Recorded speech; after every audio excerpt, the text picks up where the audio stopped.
Hi, everyone. Welcome back to the Power Network. I'm Amy. Earlier last week, we went over Lauren Turd's coverage of the Jesse Mack Butler case, and we compared it to Annie Elise's style because of the recent plagiarism allegations tied to the Michael Vaughn monkey case, plus Lauren's ongoing copycat patterns across multiple creators. Today, we're going over Dr. Jawn's take on the same Butler case. Will he lean into his usual overreactions or slide straight into acting again? How many books will he hold up this time? And are we getting any of the dramatic thought experiments?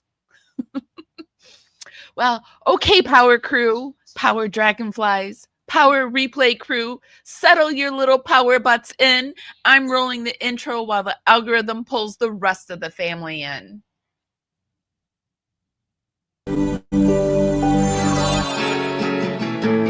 Cavalier's drumming his old guitar again. Words rolling out into our fire. If heaven had wings, I would steal them and fly away with you for a while. Hearing the essence of gratitude, your dreamy little smile on my lips. I miss my cue, but baby, I had you. Miss my cue, but I had you for that day.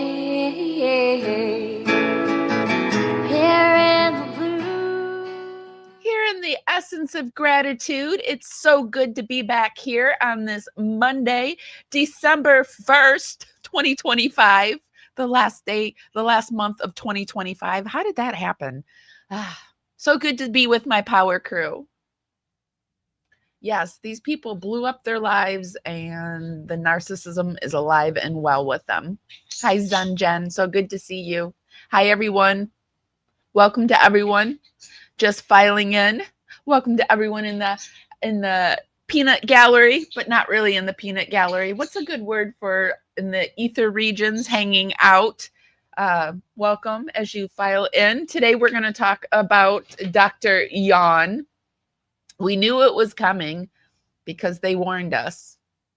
They said that Dr. Jawn would be back with his usual analysis. So, and he was. And we're going to go over it. Let me get myself situated. I did order a new mic, but it's not here yet. So we're messing with the old mic that has a short in it. So let's just pray it doesn't short out. Let's just all say a quick little prayer.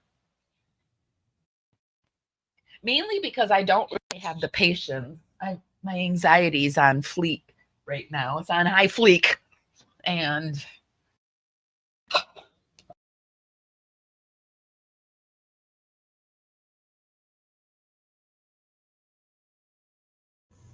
it heard me and it just clicked out. Doesn't have the patience for me either. Hi, True Crime Wifey. So good to see you. Hi, Steph sells stuff by the seashore. Hello, Green Garden or Greer's Garden. Sorry about that. And hi, Sam Jen.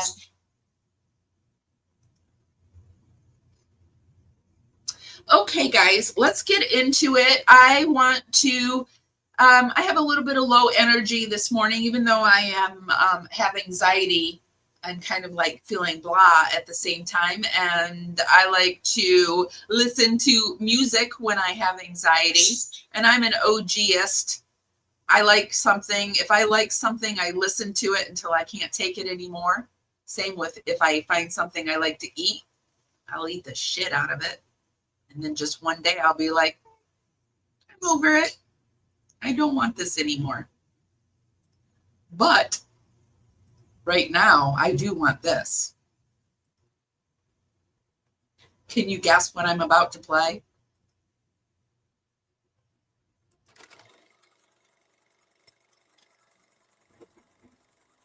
Let's get our energy up. This is for me and you. Hey, everyone. Love you.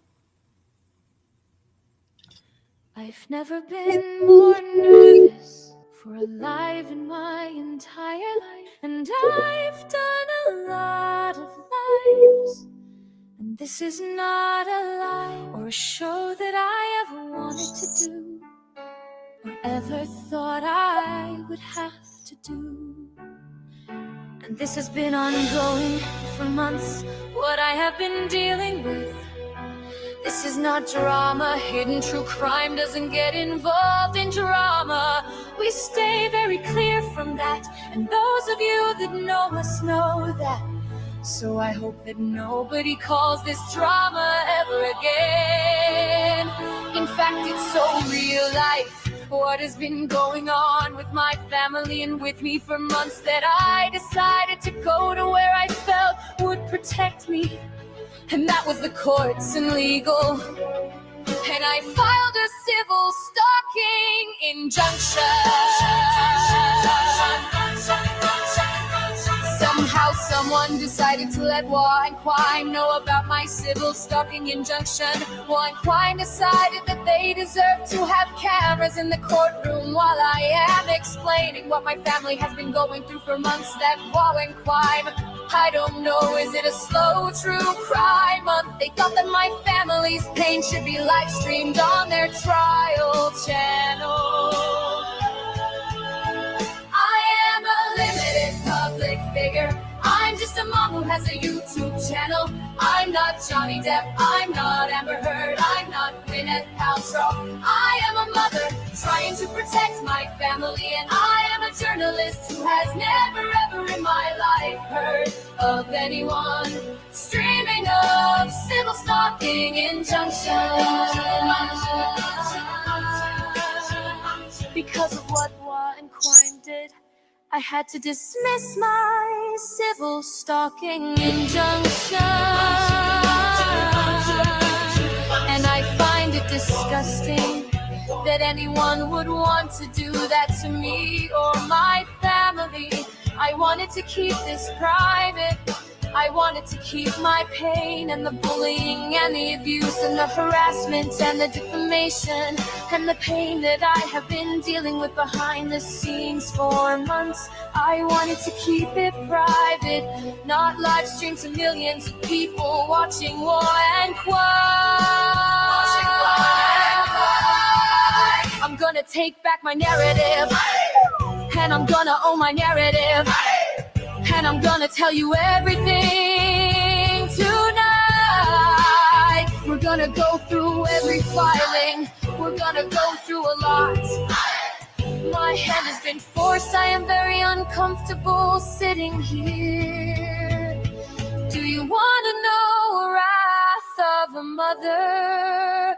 I am a limited public figure. I'm just a mom who has a YouTube channel. I'm not Johnny Depp, I'm not Amber Heard, I'm not Gwyneth Paltrow. I am a mother trying to protect my family, and I am a journalist who has never ever in my life heard of anyone streaming of civil stalking injunctions. Do you want to know wrath of a mother? Here I am. Okay, here's my words of inspiration.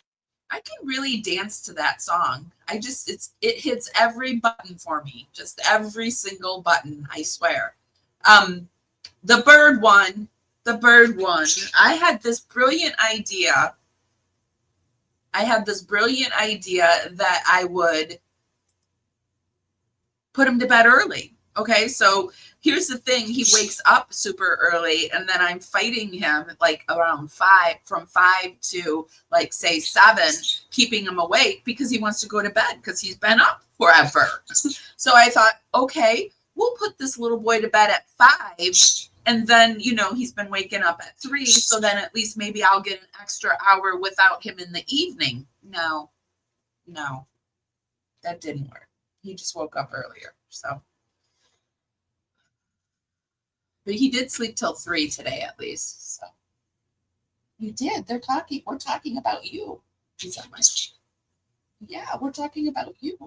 Are you gonna go take a shower? Mommy turn the shower on for you. You want mommy to put you in the shower? Yes. Hold on a second. I'm gonna put him in the shower. He won't go in there unless I put him in there. But let me get us going on something. I should have done it while the music was going. Thank you. He's a handful. Having a bird is like having a little, well, I don't want to get into that again, but having a bird is a lot of work. And he is a green cheek conure. He's yellow-sided, so he's got little yellow things on his feathers. You can say hi. And he was born on, he hatched between April 6th and April 8th. And he's 2 years old, so he's going to be 3 this year.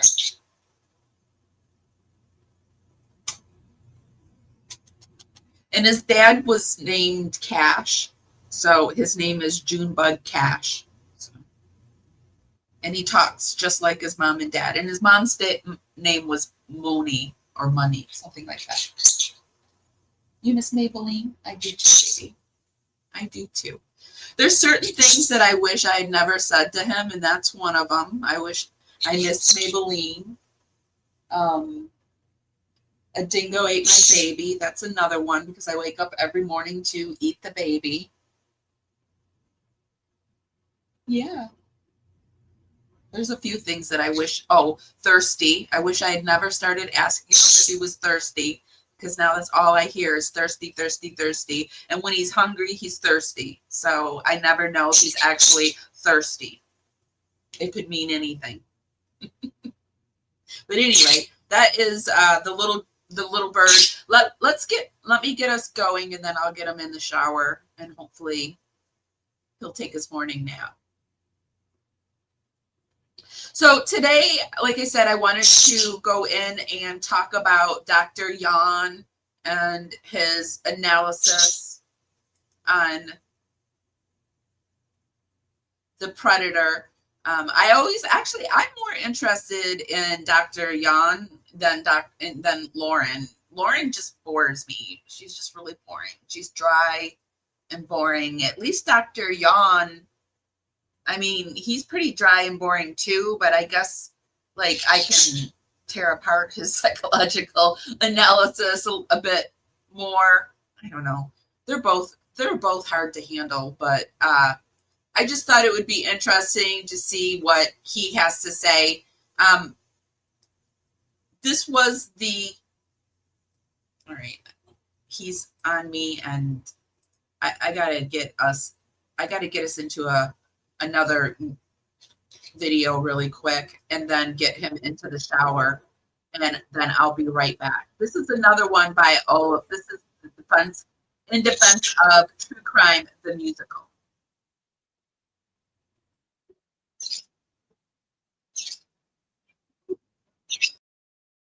Community, everybody just stop it now.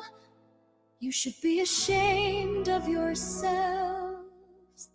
Very mature, 12 years old, you think her plight is funny, fucked up. You're the only bitch here for acting like a 3-year-old. Y'all are all simple-minded, heartless, disgusting individuals.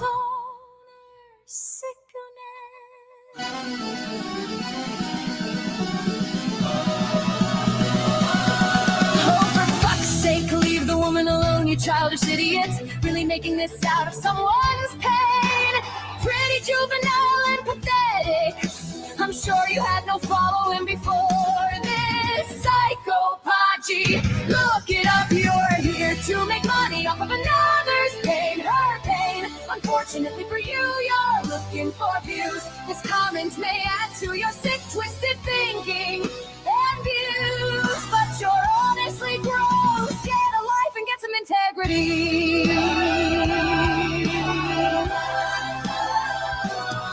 This is sick. I don't care what Lauren has done. No one deserves severe mockery like this.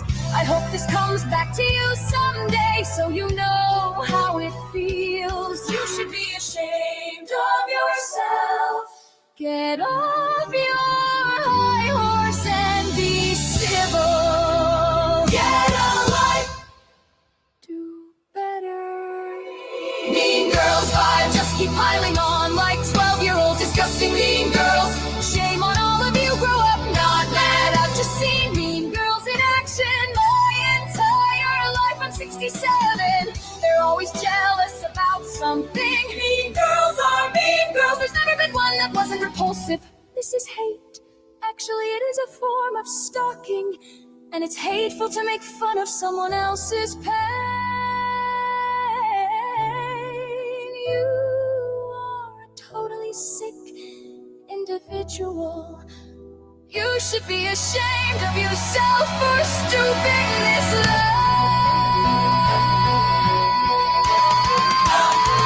Make karma repay you. Highly psychopodgy. Look it up, you're here to make money off of another's pain, her pain. Unfortunately for you, you're looking for views. This comment may add to your sick, twisted thinking and views. But you're honestly gross. Get a life and get some integrity.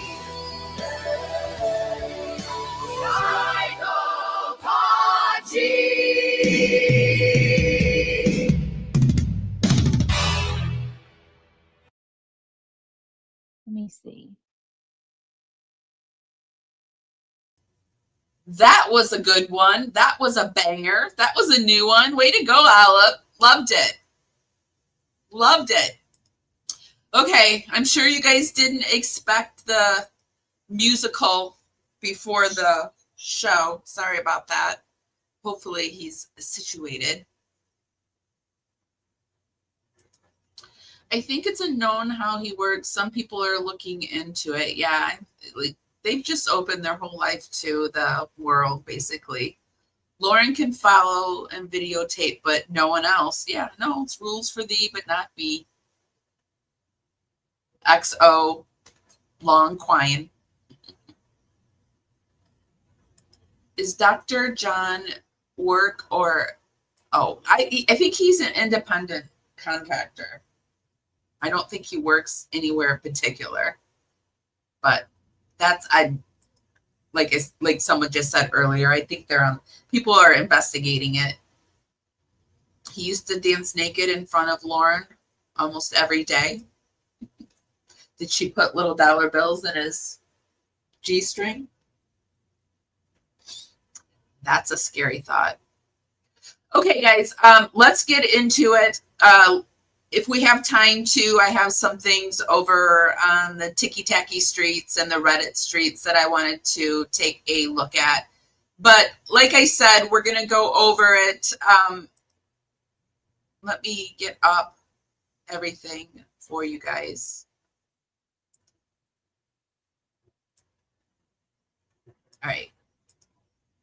Get my screen together. So last week, or just a few days ago, I don't know, I'm losing track of time. Just a few days ago, Jay from Jay is for Justice had picked up that Lauren was doing some little plagiarism, copycat stuff. We had looked at this case with the Michael Monkey Vaughn, and we had decided to go in and take a look at another case that they were looking at, and it was the sadistic teen predator they refused to stop inside the Jesse Mack Butler Horror in Stillwater. And in that one,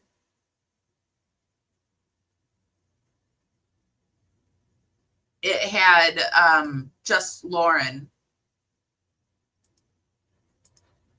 It had just Lauren on there, and we pulled up Lauren's video, and then we pulled up Annie Elisa's video, and we popped back and forth between the two videos and compared them to see if there was any plagiarism in these. And there was nearly a word that was alike in these two videos. So I believe that she did it on purpose to be like, see, I'm not proving, because this was the second video that came out that was exactly around the same time that Annie Elise put out her video. And I think she did this on purpose. But at the very end, she said, and in a few days, we will be releasing Dr. Jawn's analysis of it. So I thought, yeah, okay.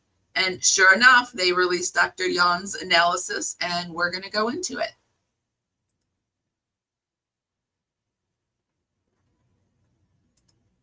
Everything that we talk about today is my research, my analysis. We urge you to go out there and do your own. This is for entertainment and educational purposes only. We don't send anybody any hate, or we don't, no flying monkeys. This is just us talking about stuff. So here we go. If I had a juvenile who committed only a few of these crimes, or a fraction of these crimes. Before we go into it, I wanted to tell you what the case was about, just in case you weren't there with me during that time. So Jesse Mack Butler, let me make sure. Okay. Jesse Mack Butler, what happened in the Stillwater case? Jesse Mack Butler is accused of attacking 2 women in a Stillwater home. 1 woman escaped with severe injuries and called 911. Police arrived to find the scene bloody, chaotic, and deeply disturbing. Jesse was arrested on site. His statements shifted multiple times, classic psychological leakage. He went from claiming nothing happened to minimizing it to deflecting blame. His demeanor reportedly did not match the severity of the scene and why is this case blowing up? It's because the injuries, the brutality, and the 911 call details are horrific, and locals say signs were missed. There's also chatter. He showed controlling behavior. He was facing felony assault and battery charges, but it all got dropped to him being a minor. And everything's going to be wiped when he turns 19, and he's just getting community service and just basically a slap on the hand. And so it's truly deeply disturbing how this person has gotten out of accountability. So it will be interesting to see what Dr. Jawn's going to do. I imagine it's going to come out like Lauren hates him too, right? Lauren hates this guy just as much as anyone else. So, but is he going to minimize this guy's behavior? Let's see. Because you know how he sided with Brad Pitt in his thought analogy, his thought experiment. Not a word of Angelina Jolie and her horror. It was what, Brad Pitt must have been going through, and he was fangirling on Brad Pitt anyway. Welcome to the Dragonflies Canvas and Crime. So good to see you. The Dragonfly is the YouTube membership that we have going on over on YouTube. Okay. Crimes, that would have been disturbing. But to see a juvenile if I had a juvenile who committed only a few of these crimes, or a fraction of these crimes, that would have been disturbing. But to see a juvenile with 2 victims. Hold on, I need to refresh. It's not. If I had a juvenile who committed only a few of these crimes, or a fraction of these crimes, that would have been disturbing. But to see a juvenile with 2 victims and the most serious charges you could imagine. Hello, Jen. Oh, Grayson her editing is getting even more choppy. Thank you for joining us tonight. I'm Lauren Mathias. This is Dr. Jawn Mathias, a criminal psychologist. And we're going to unpack a case that I just covered in a full backstory. It's about Jesse Mack Butler. It's an important episode. And before we jump into discussing this case, a trigger warning. This episode is going to include S assault, and details about DV. it's going to be difficult to discuss. Okay, so I've got her on 1.25 speed. Let's just like a normal. Is she speaking normally again, or is she still speaking in her slow? This is a case outside of Stillwater, Oklahoma. It's a small college town known for Oklahoma State University. High school athletics are a very big deal in this town. But behind this sort of tight-knit community, She seems to be speaking slower, but I think she's medicated. Let's get it back up to 125.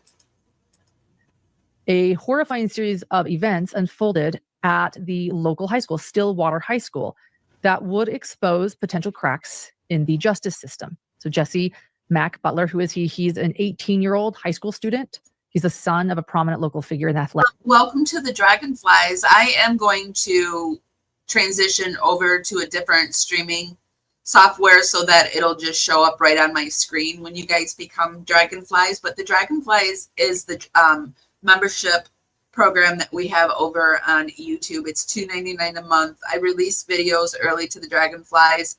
And I do I do some lives here and there. We did a Pingo where we watched a holiday, the classic Scrooge, last week with the Dragonflies. It's just something that I can do a little extra with you, for you, and it's just a little extra way that you can support me. So welcome, True Crime Wifey, to the Dragonflies. Thank you. Serendipity, yes. Even years ago when I tried to watch them when I was interested in the topic, as soon as Dr. John began speaking, he immediately put me to sleep. Yeah. I agree. She is medicated. Yeah, she's I don't think it's just alcohol and drugs at this point. I think she's medicated. And she could be having repeated, if she has MS, she could be having flares too. I've said it before, when I have my fibromyalgia flares, I sound sick. Like I sound like I have the flu. It's not fun writing in chat when autocorrect scrambles my words. It's okay. You know what?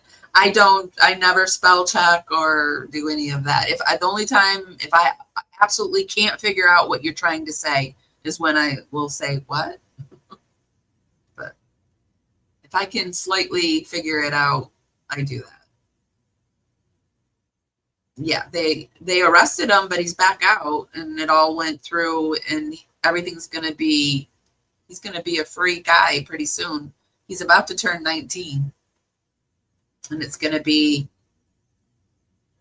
like open season, in my opinion. I can't believe this guy. I can believe it, and I can't believe it. It's terrifying me to think that this man, because he is a man, somehow I'm heading over. Thank you so much, Canvas and Crime, for gifting 5 Parawomen Radio Dragonfly memberships. And I went over, and I can see, if I go onto the YouTube platform, I see that Kalisa's Cat, Crazy Mom Nat, Michelle D. Matness 2, Wayaka 788, Damn Yell. Yeah. Welcome to the Dragonflies. Thank you so much for gifting those memberships. I love when you guys gift the Dragonfly membership, because then that means that like I can give some more stuff to people, right? So it's like a win-win situation. So thank you so much for joining the Dragonflies and gifting the Dragonflies Canvas and Crime. Do you do crafting? Like, do you craft and talk about crime? Because I've been interested in doing that. Shannon's going to be doing some crafts and talking about paranormal stuff. But and I like talking about paranormal stuff. We do that on Sundays. But I'm more into crimes these days. So, I'm really wanting to do some crafts. I've been sending Shannon a bunch of craft stuff. She's probably sick of me. I've been sending her a bunch of meme and videos about crafts and nails. Okay, anyway, getting back into this. Sorry about that. My mind, like I said, I have anxiety, so I'm a wandering person. My mind is wandering today. Athletics, and he was convicted of a series of assaults he committed against female classmates. Jesse Mack Butler was 17 years old when the events happened that led to his charges. He came from a family well known. His father, Mack Butler, was a former director of operations for the Oklahoma State University football program. He later worked as the assistant athletic director for the Stillwater Public School District. So in a town where athletics is huge, carries immense influence, this was a very well-known family. And the charges were very serious. It shook this town. I'm going to actually send this over to you, John, to discuss what happened next once these charges came down. And he did plead guilty, correct? Or took a deal. Is that right? He pled no contest. Okay. No contest is essentially accepting a conviction, but without admitting guilt. You're not really late. It took me forever to get started this morning, so we're basically just getting into it. I had a little bird to take care of, and I went off on some tangents. So there's when you accept a plea of no contest, you're essentially acknowledging that you'll be sentenced, you'll be punished, but you're not making any admission of factual guilt. So I feel like they're talking super slow. I feel like they're talking really slow, and I've got it at 1.25. Is it my brain going so fast that I feel like they're talking slow, or are they truly talking slow? Pretty extraordinary offer from the state. Or is this not speeding up? Because what in the world? Let me just see what it sounds like normal. Given the nature of the crimes, which you've read all about them, you've read all of the details, probable cause, everything, all the courts. It's just that it's alive, probably. I don't know. What do you guys think? Are they? I'm going to speed it back up though.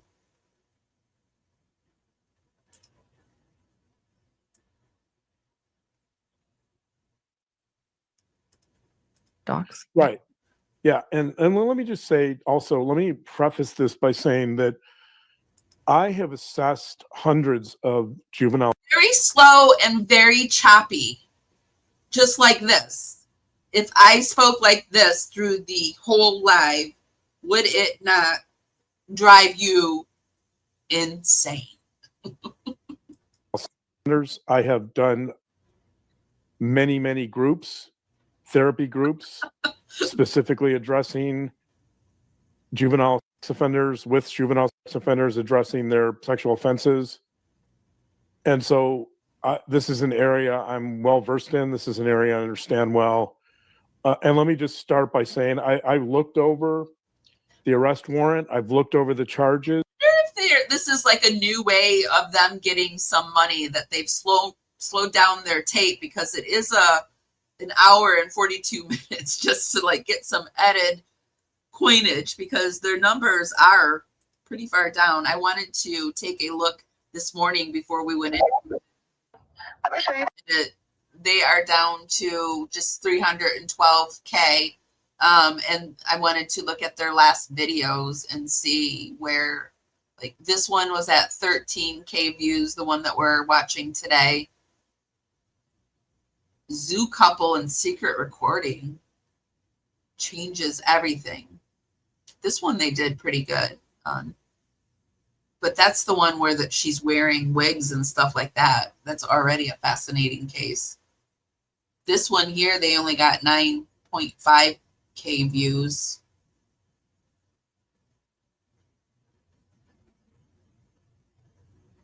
Seems like it's steadily going down. What was it like? Like, yeah. 375, 98, 348. So it'll be interesting if she goes to any more trials, like what will happen when that happens. I did see over on Reddit, somebody was asking, like, why is it that the subscribers and views, I'm befuddled how their channel is still getting a good amount of views. I know they would say it's because they are putting out a good body of work, their art, and perfecting their craft. I don't get how people, especially true crime followers, can still support them despite all the evidence that's out there. of their underhanded behaviors now. And what I say to this is that Lauren and Dr. John are not the only underhanded people out there in the world. So there's underhanded people that will flock to other underhanded people. And then there's just people who will willfully choose to not see it. They don't want to see it. They want to live in a world where these two people are perfect individuals. And then there's just people that aren't that smart, right? They're just babies in the world and they haven't learned to pick up on these things. So that's what I think.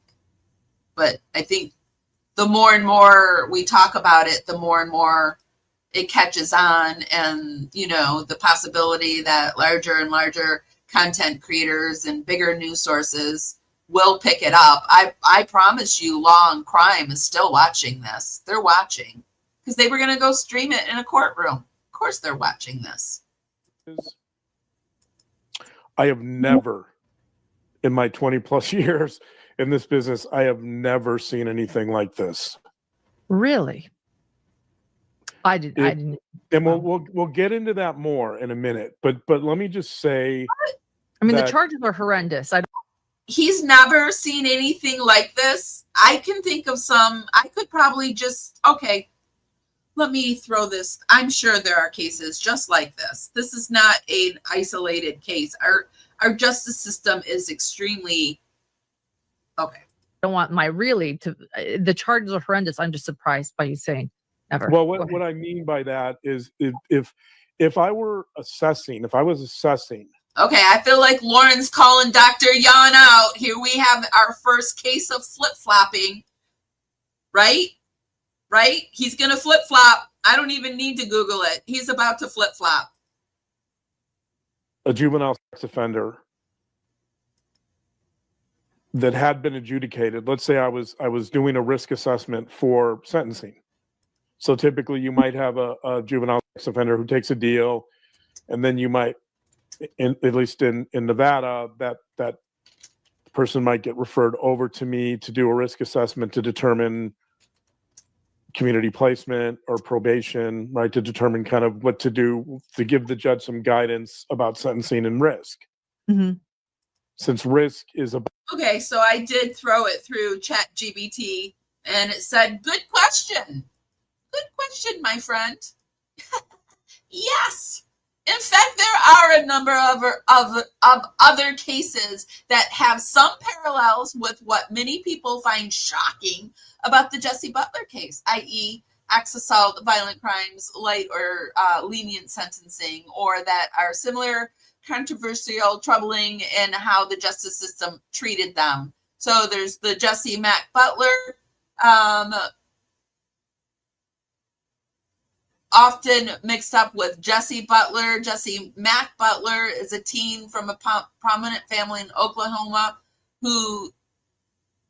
no, this is the one that we're going over.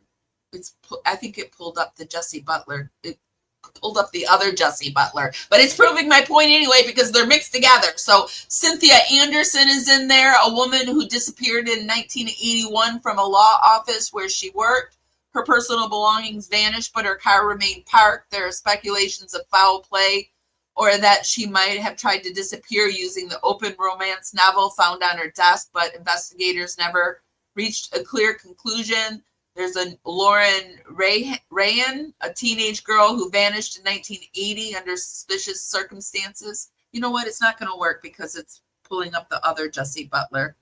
Hold on. No. I mean the other Jesse Butler. Compare that one.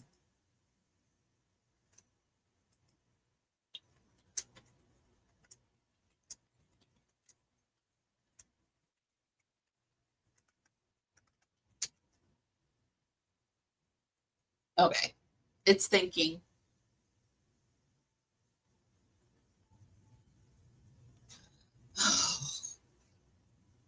I don't know if AI has like where it refreshes itself and it forgets all my prompts because it's doing it. It does it about once a month and I have to tell it no. And then I have to put all the prompts that I like back into it. And it drives me crazy.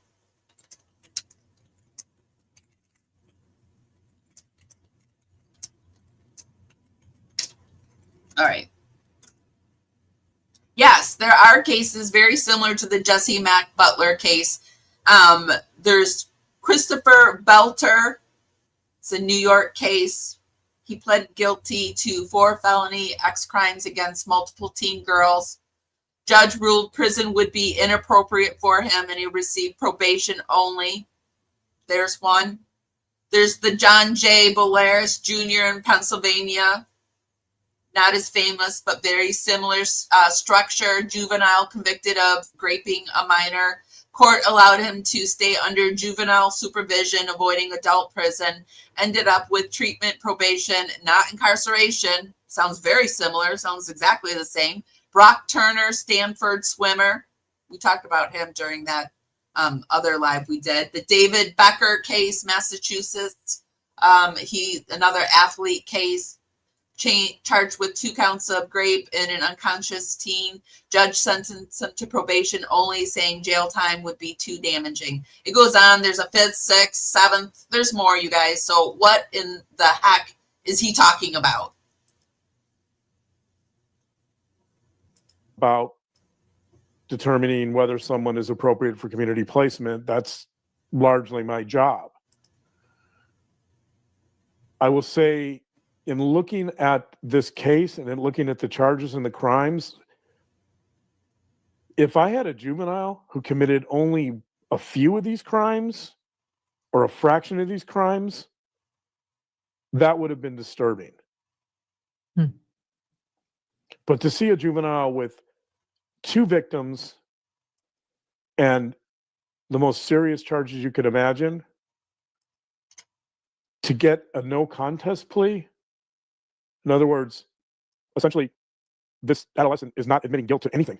And we'll talk about that more because the family. All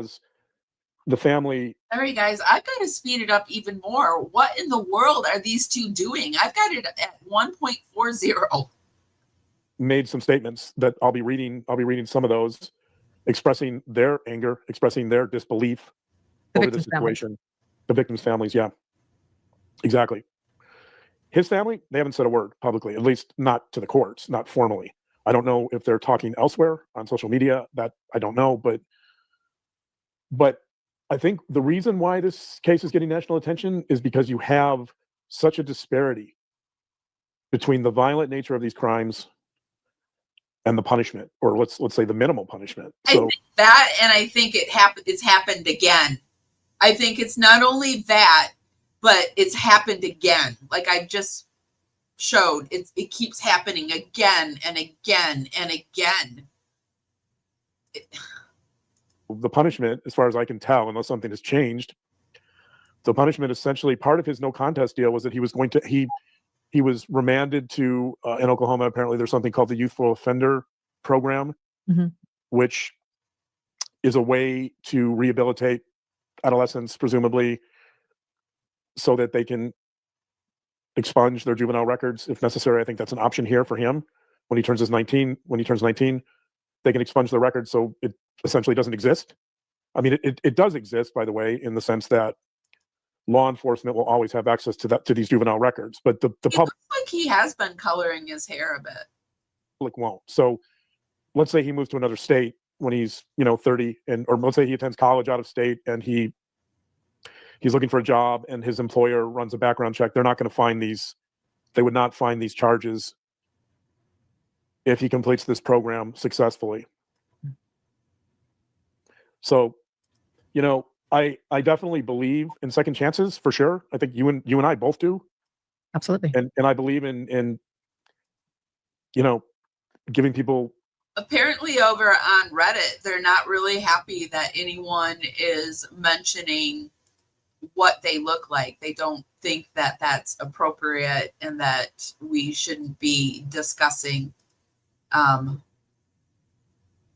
Dr. Jawn and Lauren's appearance. And they're even discussing banning that possibility over on Reddit, which I think is just ridiculous. It's like, what in the world? When I'm talking about the way she looks, it's fascinating to me the fact that she's regressing into a teenager and showing her belly button. And it just is shocking to me that you don't think that's a psychological invitation for discussion. You know, it's like, no, it's not mean girl behaviors. It's a case study, and part of the case study is often it's documented the way a person looks. Choice, and allowing them to control their fate if possible, as much as possible. But on the other hand, a big question here is whether this is a reasonable punishment given the crimes in question.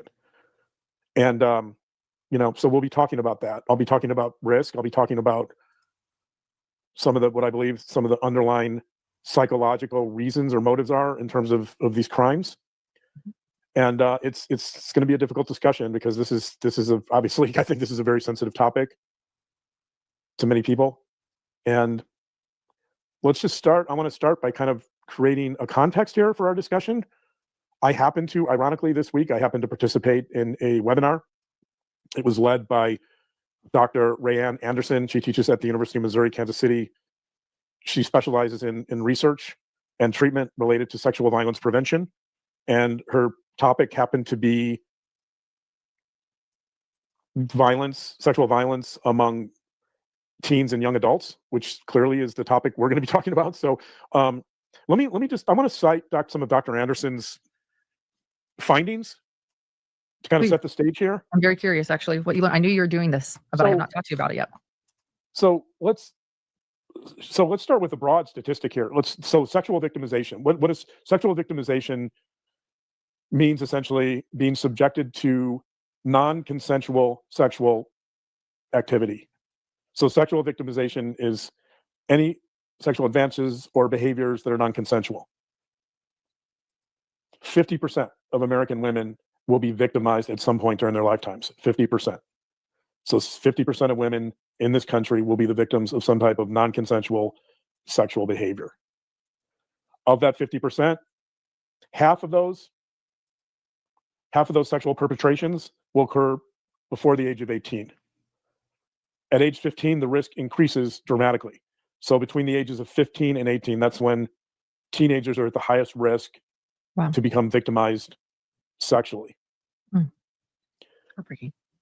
There's other statistics that I think are important to talk about. So here's a fascinating one. 30% of American college men report the perpetration of sexual crimes. 30%. So roughly 1 in 3 American men on a college campus will engage in some type of sexual perpetration. Generally speaking, so that would be the age range, typically there would be 17 to 24. Of that 30% of American college men who report engaging in sex crimes, 57.5% of those will repeat those sex crimes over the course of their college stay. So roughly 60%. Of the 30%, 60% will go on to continue engaging in additional sex crimes and repeat those crimes. She talked about, Dr. Anderson also. Where he's pulling these references from? Is this from the UK, United States, like China, Africa, Asia? Where is he pulling these references from? We talked about teen dating violence. One of the larger studies, there's not a lot of studies in this area, but one of the larger studies found that roughly 38% of teenagers report some type of sexual violence. So almost 40% of teens, men, and this is males, by the way, adolescent males report, roughly 40% report some type of sexual violence. Of that 40%, roughly 54 to 60% will become repeat offenders. So the basic idea here, among teens and young adults in this country, that once they've engaged in some type of sexual violence, they will continue.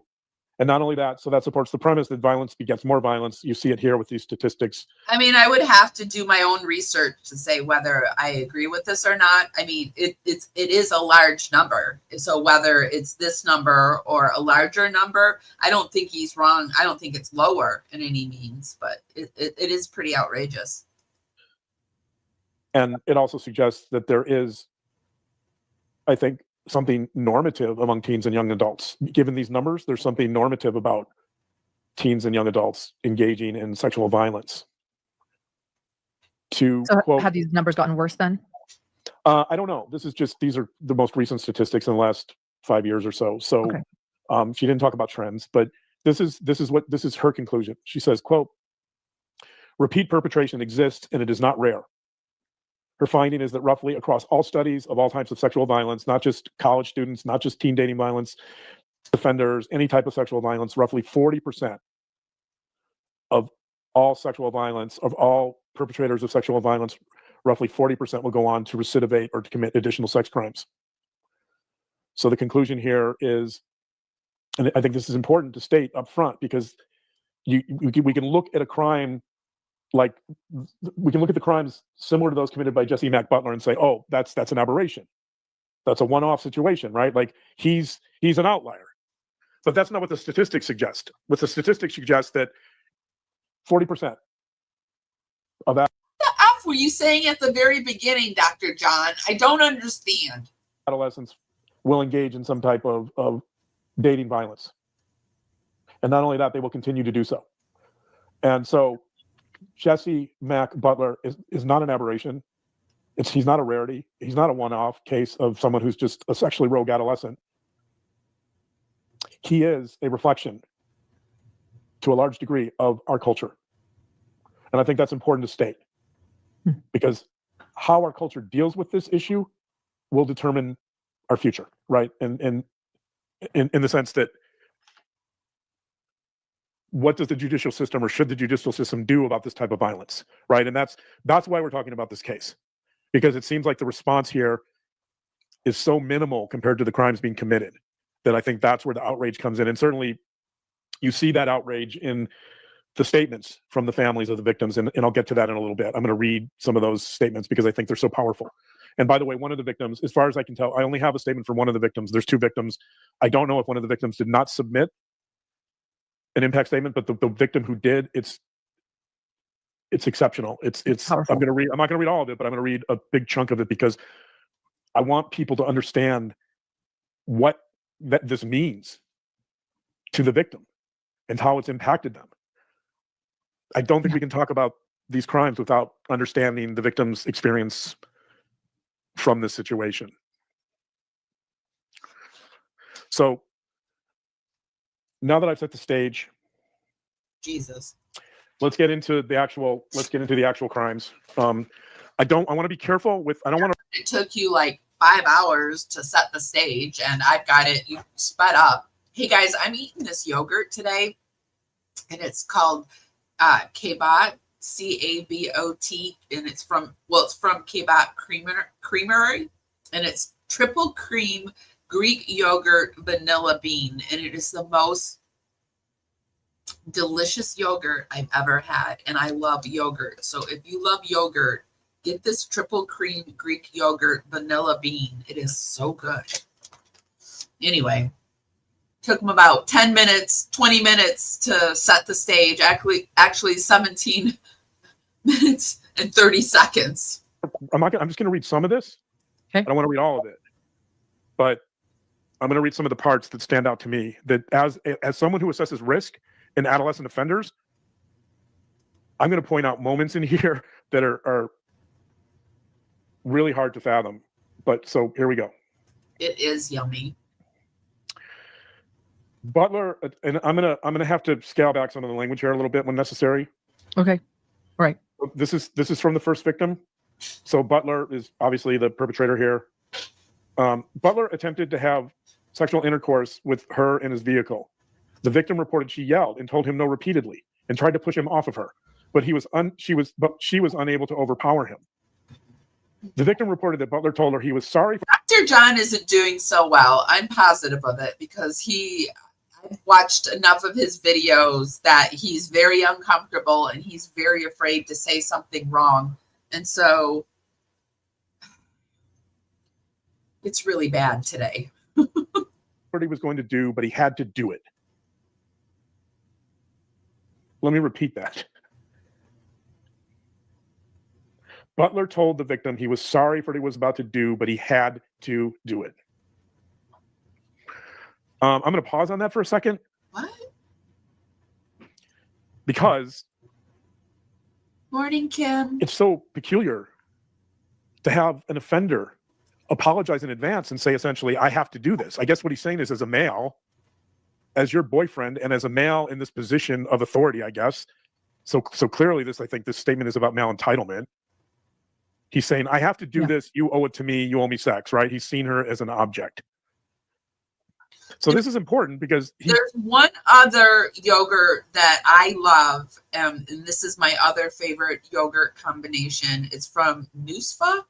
I don't know if I'm saying that right, but it's this lemon yogurt. It's like a vanilla like yogurt with a lemon curd in it, and then I get the blueberry Nusfa, and then I mix them and I don't mix them together totally mix. I make it so it's chunky and it has a little bit of lemon curd here and there, so it's not completely mixed, but I mix the lemon and the blueberry together, and it's so good. In some ways, he recognizes that what he's about to do is wrong. He's apologizing, but then he says, "Well, I'm going to apologize up front to make myself feel better. But guess what? I have to assault you because this is what I'm expected to do as a man, right?" And that's kind of what he's saying. This continues a little bit.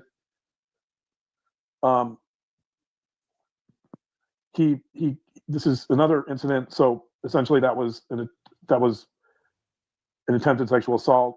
He says further, so he's unsuccessful at first in engaging in that sexual behavior and that non-consensual behavior, and so he tries again later.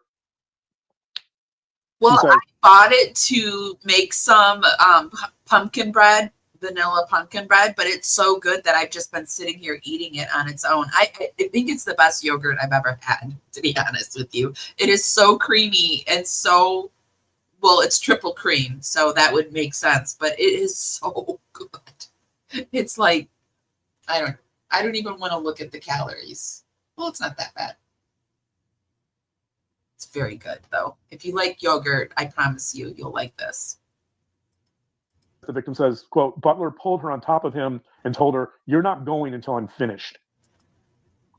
So in other words, again, the sense of male entitlement, right? Yeah, I'm going to get my way no matter what. You can't stop me. So you have both this intimidation and this inability to this inability to see how this is impacting. I think they have a triple cream that doesn't have the vanilla bean in it, and I've considered getting that to use to try to cook with, because I've been wanting to make some brownies, and because I eat low carb, because breads and starches and potatoes and stuff like that, they make my body ache, makes me swell up. Makes my fibro, and it just inflames me. So I try to eat low carb, and I bet you this will be delicious. But it's been selling out. I think word's getting out because I ordered it, and I ordered 2 of them, and I only got 1. So I shouldn't have. I probably should have kept it a secret, but I'm not going to gatekeep this. This is really good.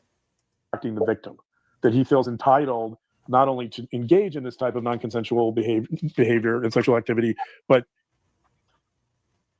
he has to do it, and he's not going to let her go until he's finished, right? So that lemon that I suggested, if you like the key lime, because that vanilla or that lemon is so good. The Nusa is the lemon and the blueberry, and the blueberry one it has whole blueberries in it, so that's why I like the Nusa blueberry one, because it has actual blueberries. Clearly, this is someone on a mission who's Butler, Jesse Butler's on a mission, and he's going to use the victim in any way he sees fit until he gets his way. That's what he's saying. If your skin is anything like mine, and honestly, of course, an ad break. Let's move us forward. I will put the links for everything we view over in the YouTube show notes. We do this to cite our sources and fair use. Following the phone call, the victim stated she complied with. We're coming to you on YouTube, Facebook, and Twitch. Hi, everyone. Be sure to give us a thumbs up and check to see if you're subscribed on the platform you're viewing us on. We would love to have you as a subscriber. Butler out of fear of what he would do to her if she did not. Here's another incident. So that was control. Second incident, right? This is all about control. Never had it. I love yogurt though. She again, some of the I'm trying to be careful here with some of the language. When I was really sick, he tried. A lot. This is another incident. He was attempting to digitally penetrate her, the victim. The victim, quote, the victim told Butler to stop and that he was hurting her badly. The victim reported that Butler told her he was not going to stop until he got 3 fingers inside her, which he did. The consequence of that was, quote, the victim was bleeding from her genitals. Oh, jeez. It's violent. There's an incident from February 29th. By the way, that was something that was common to both victims, that he was insistent upon digitally penetrating them, both victims, aggressively until they bled. And they did. They both bled multiple times. That's non-consensual digital penetration. That's also something, by the way, in terms of evaluating adolescents and their sexual offenses. There's an instrument called the eraser. The eraser was developed by James Warling, who's a brilliant researcher from Canada. James Warling. So the eraser is the estimate of risk. Hidden gems, I think, have been instructed to report the videos as being not suitable because I got another complaint. They tried to make one of my videos that I did last week, the many faces of hidden true crime plagiarism. They tried to get it on limited viewing. I'm afraid that they might actually succeed with this one because of what Dr. Jawn is talking about. Of adolescent sexual offense recidivism. That's what the eraser estimate of risk of adolescent sexual offense recidivism.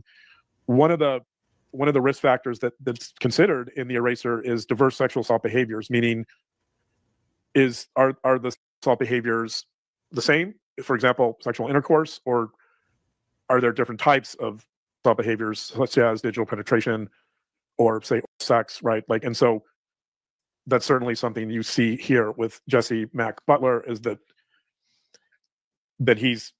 he doesn't care what the sexual behavior is. I have won. I just appeal it and I have won the censors, but I have a feeling that if they complain about this one and they hear what Dr. Jawn is actually talking about, yeah, I think they probably would win this round. But I don't know. It hasn't happened yet. But I am a person who thinks 10 steps ahead and worries 50. So I'm just worrying beforehand. And also just letting you know that it's happening behind the scenes. I'm getting on videos that I don't even mention murder. I mention plagiarism. On those videos, they're getting limited views, limited access. Why? Well, that's because I'm positive, and this is just my opinion, that they have instructed the hidden gems to do these things. But the hidden gems, I want you to know that if YouTube finds out that you're doing this, they will take away your channel. And is it worth it? And it's not just take away, they'll take your ability to ever start another one. So is it worth it? I don't think so. He's just interested in imposing that on the victim in a non-consensual manner. This looks smaller. On or about February 29th, 2024. It doesn't look as big to me for some reason, and her eyebrows aren't as pointed. She is doing different things to herself. The victim reported that she was strangled to the point of unconsciousness by Jesse Butler. This occurred inside her vehicle in the Walmart parking lot. The victim reported that Butler strangled her after she would not participate in sexual acts with him. Prior to the strangulation, he had engaged in several non-consensual sexual acts. She told Butler no, but he did not listen. The victim reported she was hyperventilating, and then she recalled her vision being blurry, and she was dizzy. She reported her head immediately hurt, and she was confused about what occurred. She was scared of Butler, but when she regained consciousness, Butler was laughing at her. Following this incident, the victim reported, Dr. Jawn, we can read these ourselves. You're supposed to be telling us your analysis of it. that she had a handprint and an injury on her neck.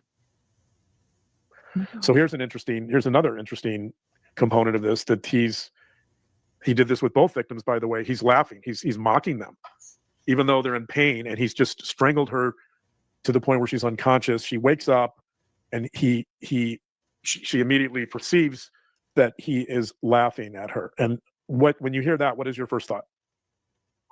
He doesn't care about her. He wants to humiliate her.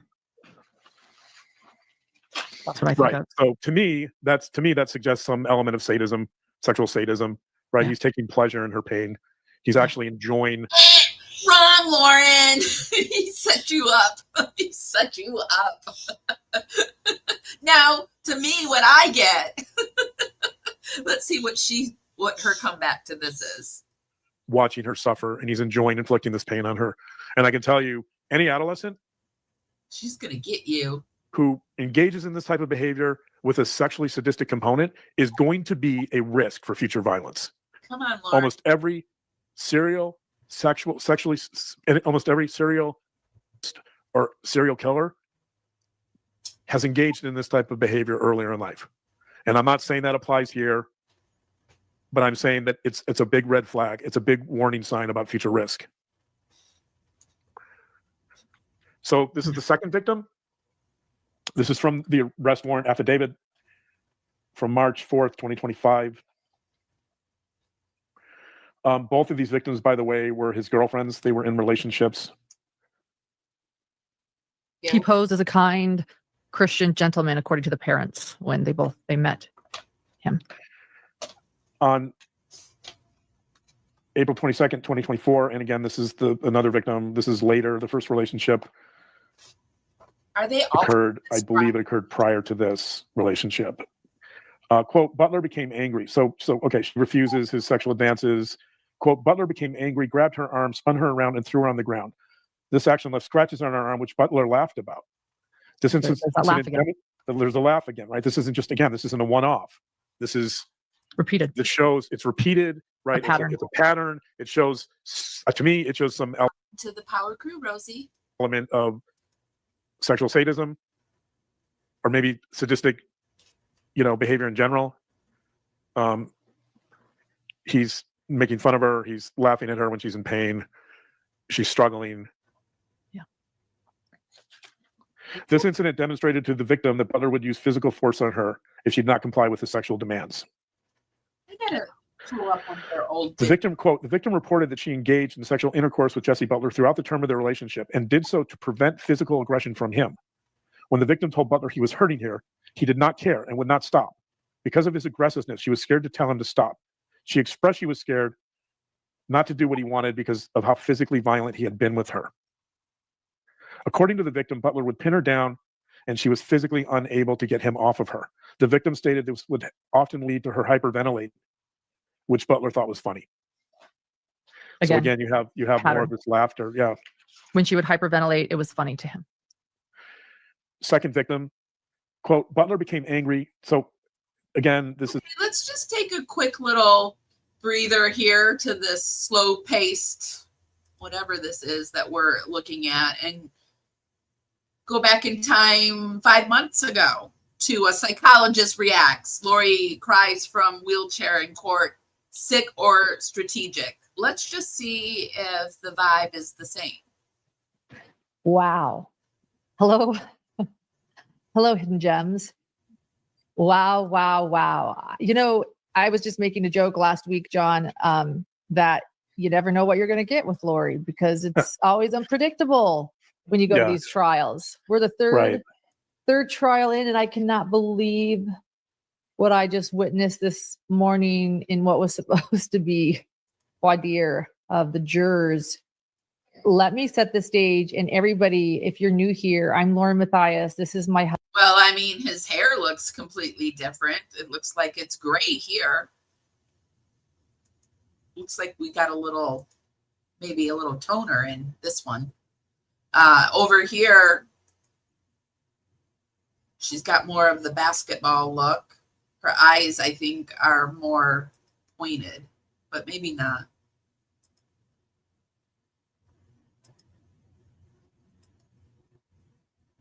But even their faces look drastically different. Husband, Dr. John Matthias, Let's move it forward and get into his analysis. great rocks, but he's very.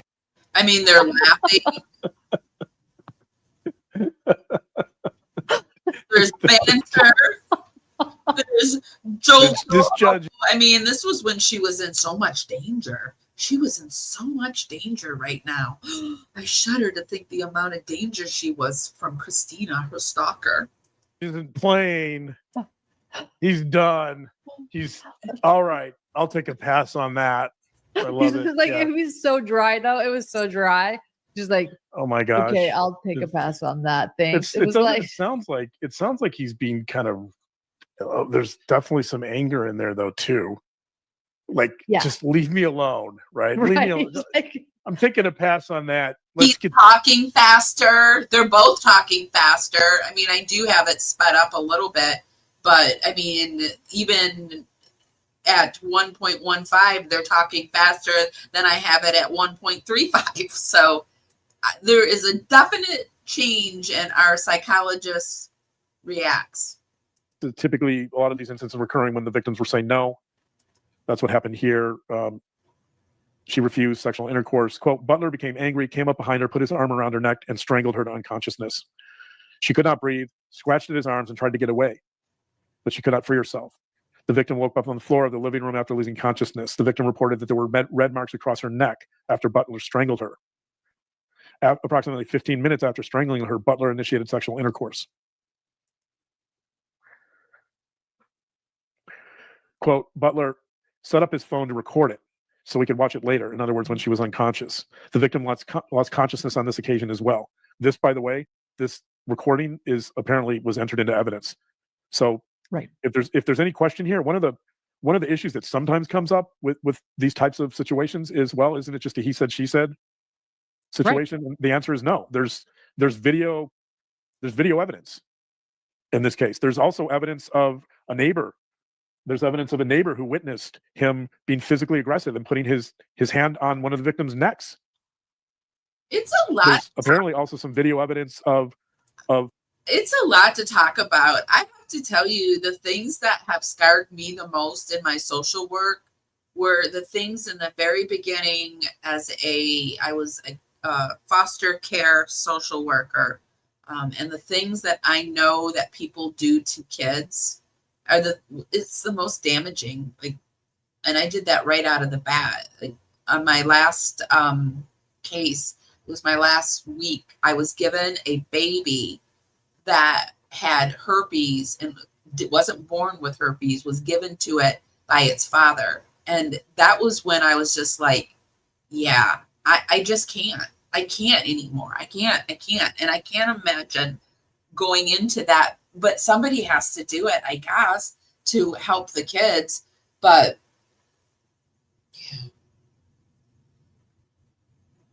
yeah, it's a lot. Thank you so much, Rosie Razou. I don't know how to say your last name. I'm sure it's French. Thank you, Amy. Any little thing that you give me, I really, really appreciate it. Thank you so much. Your super stickers mean everything to me. So thank you so much, Rosie. From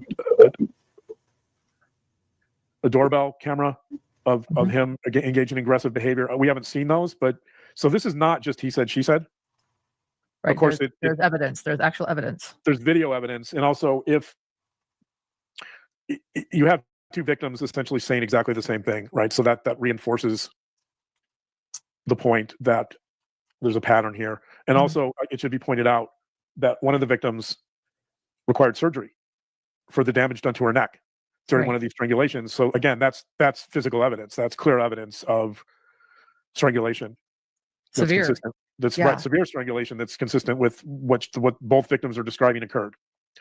So the detective says, quote, I located a video with the date and timestamp of August 1st, 2024, in which Jesse Butler can be seen strangling the victim until unconsciousness. So that's obvious. That's clear proof that he... So that he can watch it later, too. Yeah. Yeah. Like what's that about? Well, again, that's the sadistic component. We'll talk more about that in a little bit. But yeah, well, that you're getting ahead of me a little bit. Sorry. He's definitely, The victim reported that Butler, quote, the victim. I think because I'm going through that stage where I have actually this tone hair now, where the gray is mixing in with the blonde or whatever, the dirty blonde that I have. And I've got a lot of the white up in the front. So, but I think what he's done here is put a toner on his hair, and he's toned down his gray and pulled up the lighter. This is my guess. This is just my guess, but I think he put a toner. Reported that Butler wanted to have sexual intercourse every day. She described feeling coerced to comply to avoid being hurt. Oh, camera filters. The victim stated because of his violent aggression towards her, she did not attempt to fight him. Here's another incident. Quote, the victim reported that Butler, quote, fingered her so aggressively it caused her to bleed. She stated, no matter what I told him, it did not change his mind. On one incident, the victim reported that, quote, she began to bleed, which Butler verbally shamed her for. Like mocked her or? Yeah, for essentially him aggressively hurting her, digitally penetrating her to the point of her bleeding, and he's shaming her for it. They don't look happy with each other. So those are, I just read a small portion of those crimes.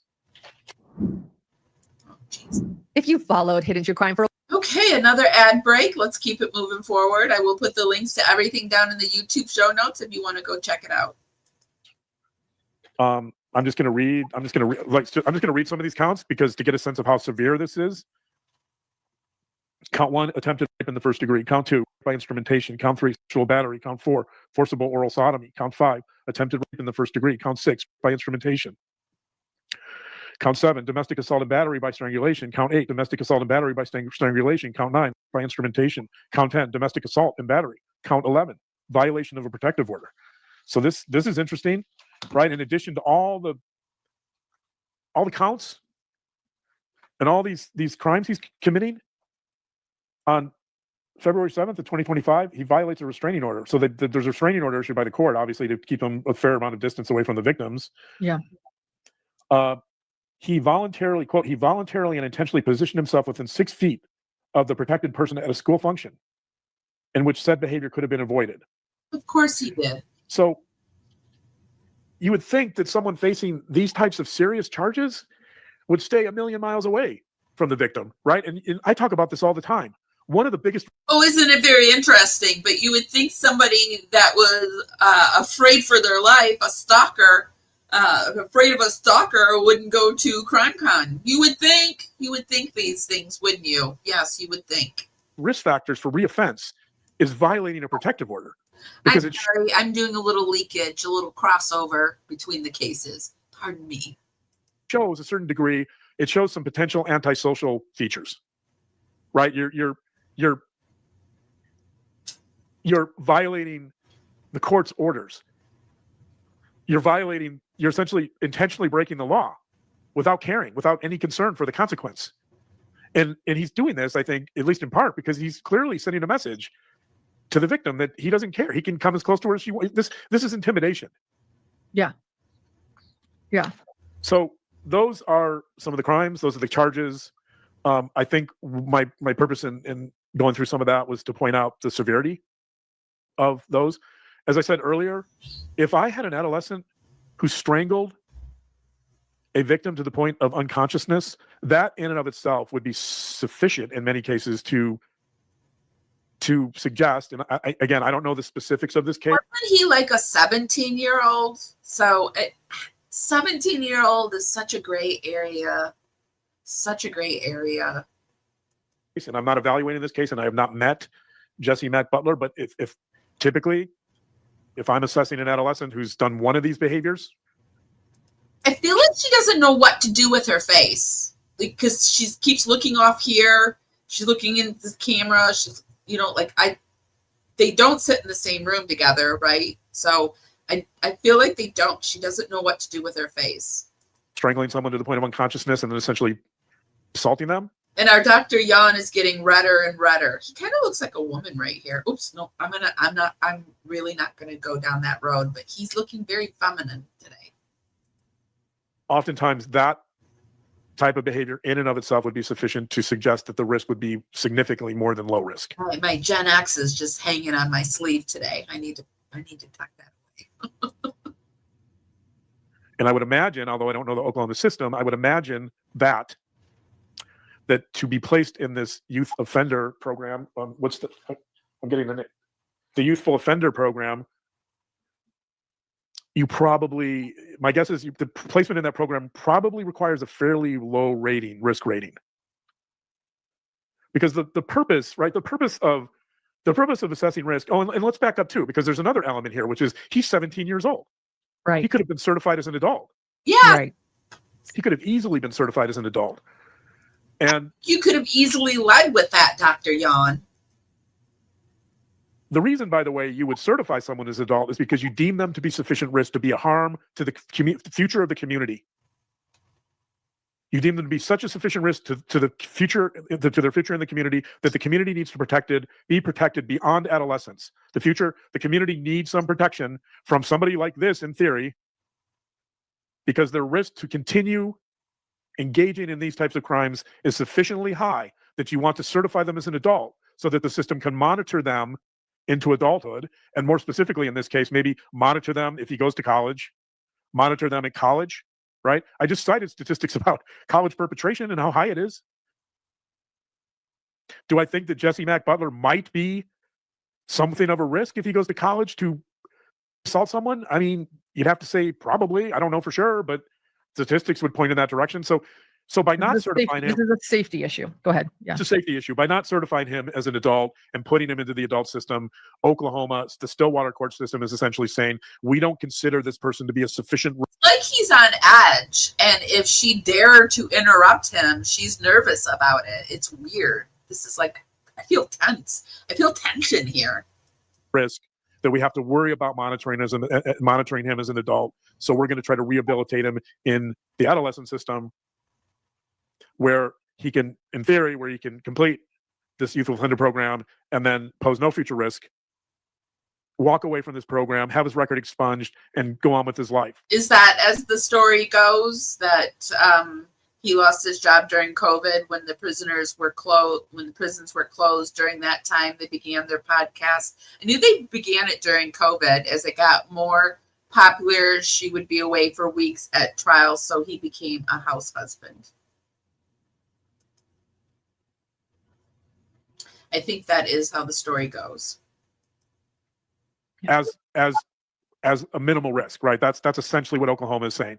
We're gonna keep him in the adolescent system because we don't deem the risk to be sufficient to certify him as an adult. And so that's important because the state of Oklahoma makes that decision. Not only do they not certify as an adult, but they place him into this juvenile program that probably requires a fairly low risk rating, I'm guessing. Well, just as this all started, Dr. Jawn didn't even want to go out to the grocery store. He was found at the grocery store, and he was sure they were coming at him for something mean, but apparently it was something nice. But can you imagine him now? I bet you he doesn't go out at all. Because usually when I'm doing groups for adolescents, by the way, it's very difficult. It's very disruptive to take a high-risk offender, a high-risk adolescent offender, and to put them in a group with typically lower-risk kids. Those two typically don't mesh very well. And somebody like Jesse Mack Butler, who is mocking his victims, laughing at his victims, is probably not going to take treatment particularly seriously, although I don't know. Maybe part of this decision is based on elements we don't know about. Maybe he has expressed remorse. Maybe he has apologized. Maybe there's certain elements here we don't know or we haven't seen that can play into this that would have, in some ways, reduced his risk for future reoffense. Yeah.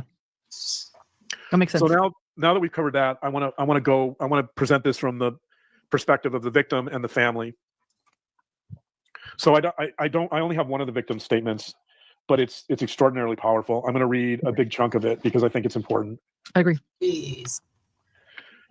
This is one of the victims. So Dr. Jawn is just going to bring us a bunch of statements to read instead of like doing anything. He's just going to read to us. So settle in, kiddies. get your hot chocolate, snuggle up. Dr. Jawn has a story to read to us.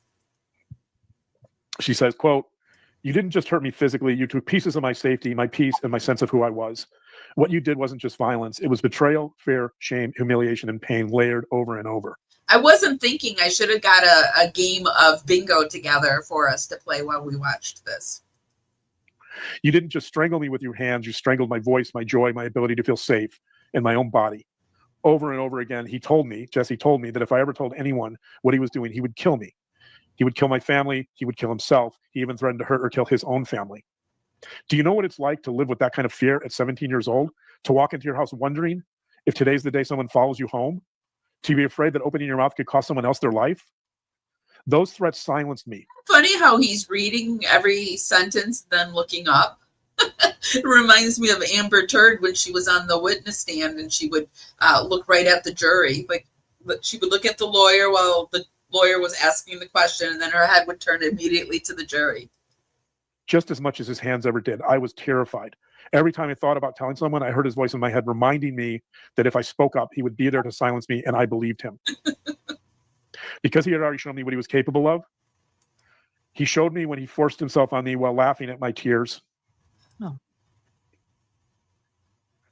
These are actual real. When I finally did get the courage to speak, I did so knowing I might be putting my family in danger. That's a decision no one should have to make, but I had to. And I hope that one day you, Jesse, will actually face what you've done.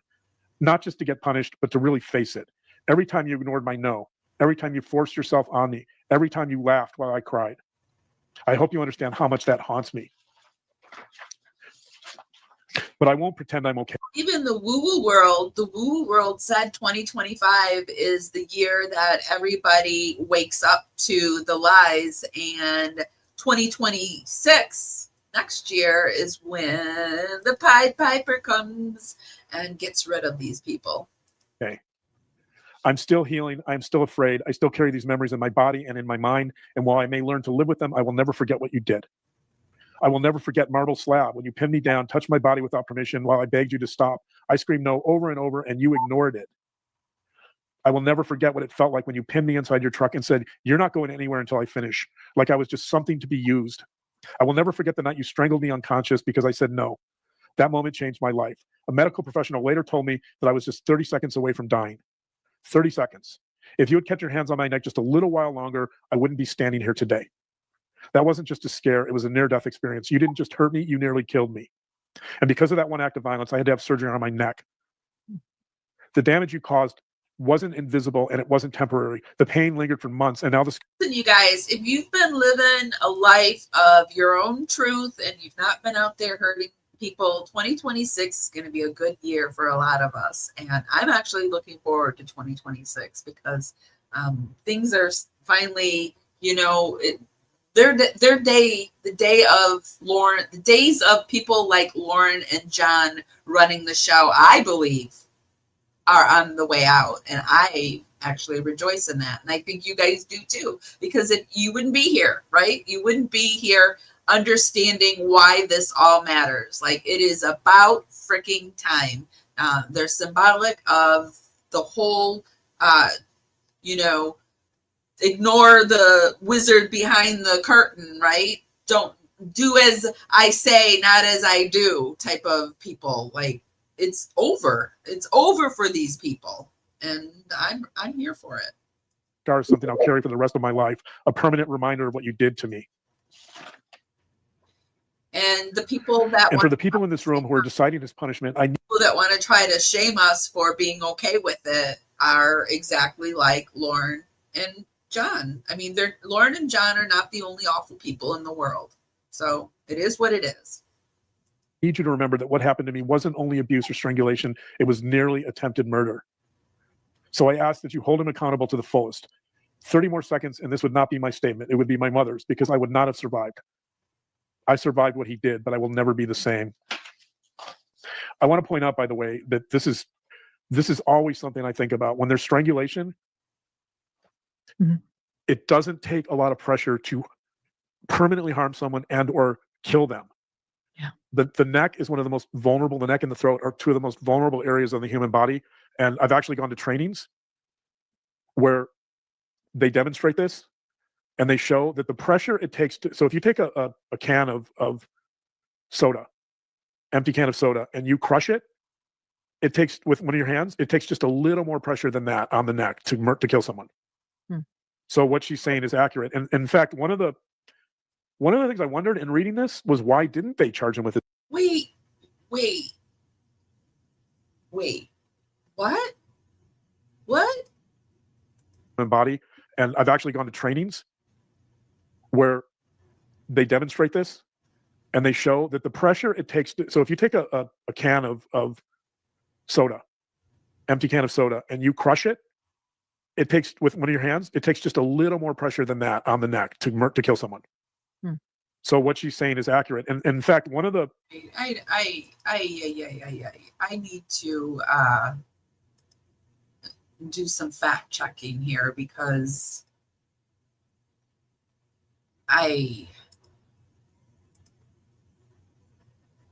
does it take as much pressure to crush a soda as it does to crush a human neck? It's gonna worry about me. ChatGPT is gonna be like, should you be asking this? No, it's fine. It's for Dr. Jawn. I'm doing some fact checking.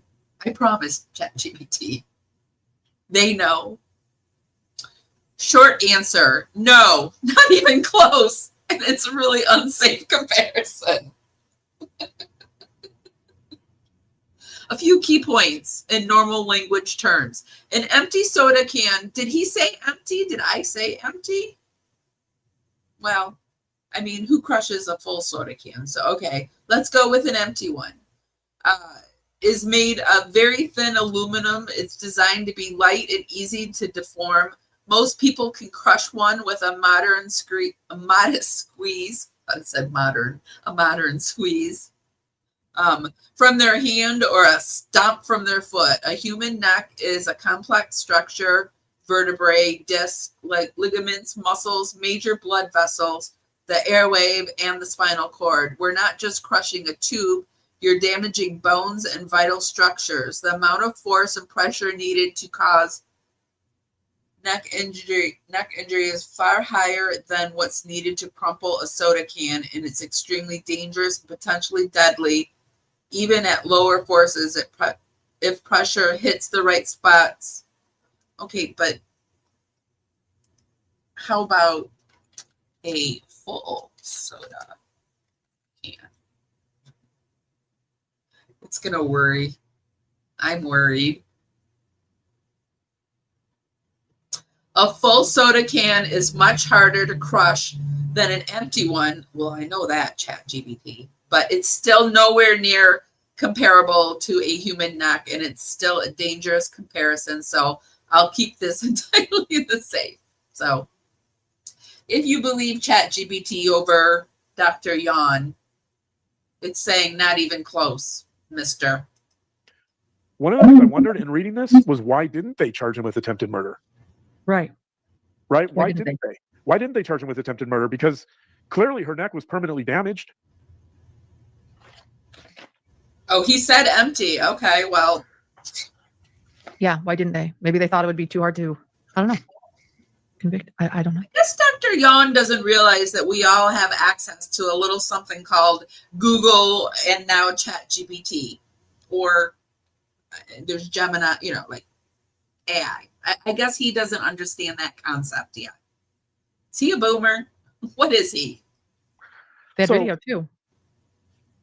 So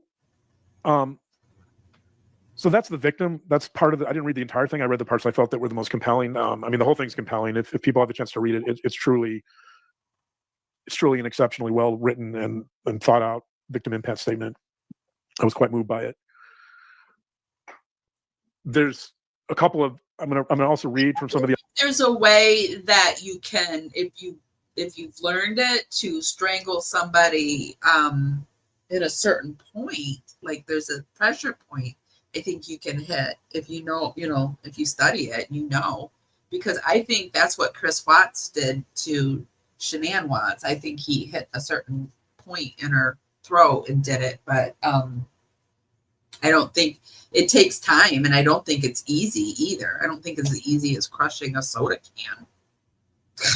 Other family members. So I have two of the mothers of the different victims, and then one of the fathers. And He's so I think what they have to say is equally important. I didn't read a part of the victim's statement, one of the victims, about the family, but I want to. So I'm going to read. One of the mothers talks about the family, and the victim, who I don't know her name, but she talks about the family as well. And I want to read these together because the family is going to be, Jesse's family is going to be an important part of this analysis. So let me read this family part. This is from the victim. To Jesse's parents, I don't know what you knew. I don't know if you heard me crying through the walls or noticed how your son treated me when no one was looking. But I hope you hear this now. Your son hurt me in ways that cannot be undone. And I need you to understand that your silence, your protection of him, and even your denial. If Crush's show is back up, it tells me that they just struck it and then let it sit for 2 weeks and didn't fight it. They just let it sit there for 2 weeks and let the strike expire and probably let it go back up. So a lot of creators will strike a channel like that to try to get the video out of the algorithm, which they successfully did for 2 weeks, but we're still like, she's going to get twice as many views on it now. So congratulations, Hidden True Crime. You did it again. Congratulations. You fucked up again. You did it. You're amazing. You're just marvelous. That would hurt too. Because someone should have stopped this. Someone should have seen the bruises and the fear. She's got a good point. Yeah. This is from the mother. I don't know if it's the same victim or the other victim, but this is the mother writing a victim impact statement. Also, yay, Krusha. Yay, Krusha. She says to Jesse's parents, your silence has been deafening. You had every opportunity to lead with truth, to teach your son what it means to take ownership of harm. You had the chance to model responsibility, to support the healing process in even the smallest of ways, but you didn't. You chose to protect your family image over integrity. Your silence sent a message to my daughter that the truth didn't matter as much as appearances, that your son's reputation mattered more than her reality. That is not parenting. That is enabling. So some harsh words there for the family of Jesse's family. I think all of that is accurate, by the way. You have to wonder. I think a big part of this analysis has to do with the family culture and the family's views on sexual violence, right? Does this family see sexual violence as being acceptable? Does this family encourage male entitlement? Does this family encourage misogyny? So that's perfectly fine to, because he's such a freaking blowhard. I can't even stand. Because this is his. This was like what is he even saying? Girlfriend? Does that mean he can do whatever he wants? Well, there was one moment, right? There was one moment too where this is psychological analysis. How is this? What is he? Where is the analysis? It was happening, an assault was happening in his house, and his mother knocked, and the victim believed that she could hear her cries, and tears. She didn't come in. She didn't say stop it. She knocked. There's this idea that his mother knew, and so going back to what is it being taught in this family about this being okay? It was certainly on my mind. Right. What is it about this family culture? Yeah, I misunderstood. Did I misunderstood that I thought you meant that the Krusha video that was struck down is back up. Isn't that what you meant? Let me head over to Krusha's and see what's up.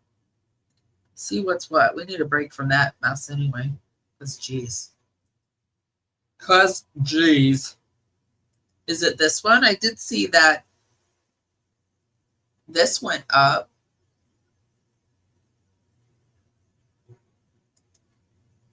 You're talking about Krusha and Kay Woodcock speak out on their experience with HTC. And then there's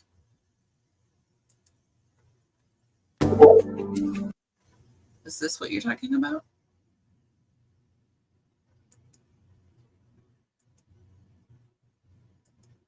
Or is it just that little clip of Krusha and Kay talking?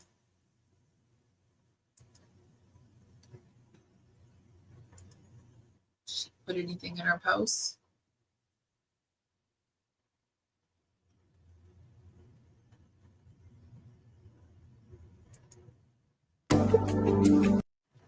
It says, Kresha and Kay Woodcock speak out on their experience with HTC, originally aired October 24th. So I don't know if it's just, it looks like it's just the audio that's back up.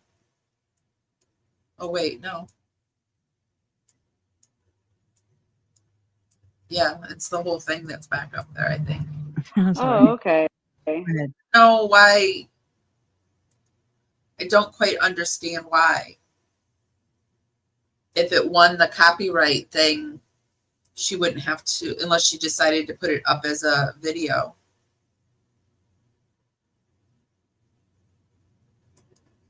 The video Kresha premiered last night is an edited version of the original. Lauren hasn't dropped her crap. Oh, okay.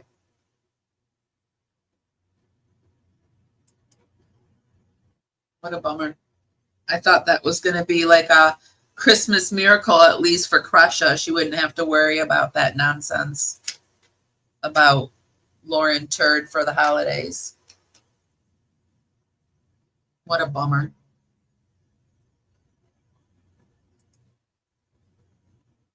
Back to these two losers.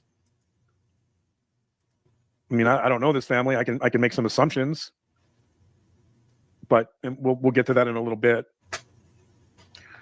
I want to read from some of the parents here. This is the mother, one of the victims.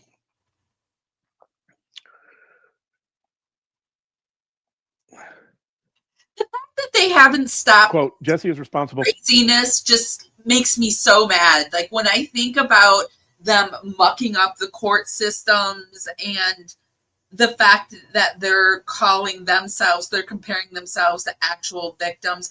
And I feel like we all have a reason why we can't stand them. And those are like some of the two biggest reasons. I can laugh at this stuff and whatnot, but when I really think about it and I think about the true victims and her making it harder for actual victims to get injunctions and stuff like that, and watching her try to weaponize the police. And, I just get really upset about it. And her talking about how she wanted to take the exit strategy out of life and using those kind of statements when for realsies that she did not ever feel that way. And it's like a direct slap in the face to people who have felt that way and have managed to get themselves out of those situations of feeling that way. I mean, just everything she does is just a slap in the face. And we all have our reasons, like maybe somebody's been abused or somebody in their family's really been abused, or like they're like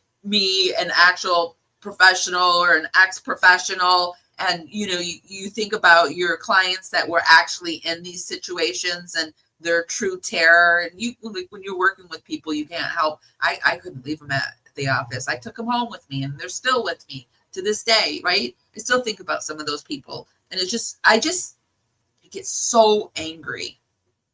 And then I thought for a minute they had done something humane, like actually let it expire and let Kresha maybe have a good holiday season.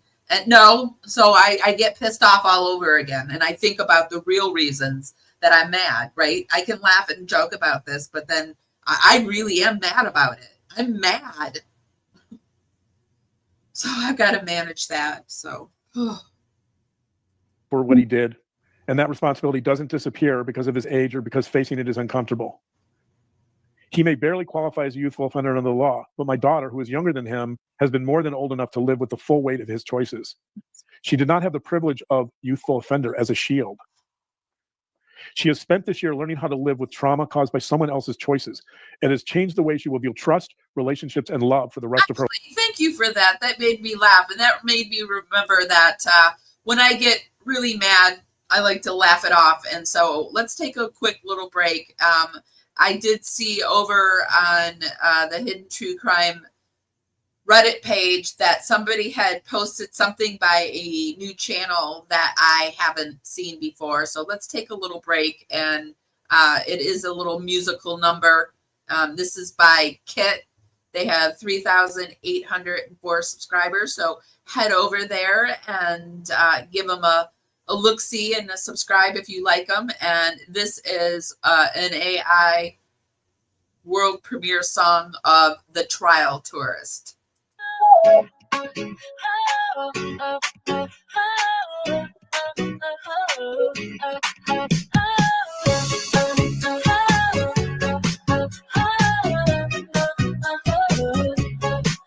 I walk the streets with a suitcase full of lies. Grayson's camera captures the tears in their eyes. A tourist of tragedy, I play my part, feeding on sorrow with the hollow heart. The victims whisper, but I turn away. Their pain's my profit, their grief's my pay. I spin their stories for a dollar sign, leaving their wounds to bleed in time. Oh, the road is dark where the guilty roam, stealing the light from every broken home. I'm just a shadow in the knee. I feel like AI is doing Lauren dirty. Look do you see what I see? I feel like AI is doing Lauren dirty. Do you see what I see? Do you see it's showing her control top panties here? AI, you're doing her dirty. Go, a thief of hearts with nowhere to go. The road is dark where the guilty roam, stealing the light from every broken home. I'm just a shadow in the neon glow, a thief of hearts with nowhere to go.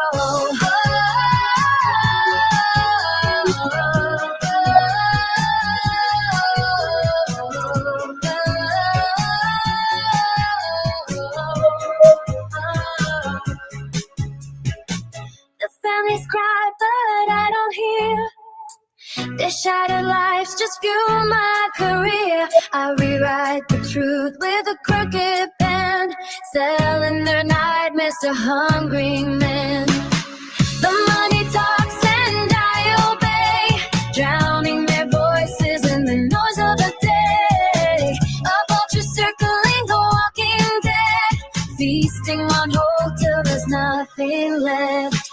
Oh, the road is dark where the guilty roam, stealing the light from every broken home. I'm just a shadow in the neon glow. Oh, it's just another. A thief of hearts with nowhere to go. Her zipper isn't down. It's just another unfortunate pair of pants that Grayson wore. But AI is adding her panty line here.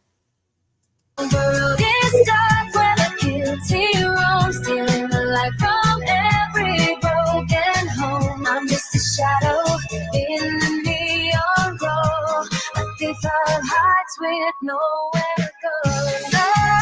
What happened here is Lauren's wearing another little belly shirt, but she's only letting this amount of skin show. And AI is seeing this as her belly and this as her pants. Look at her pants coming up.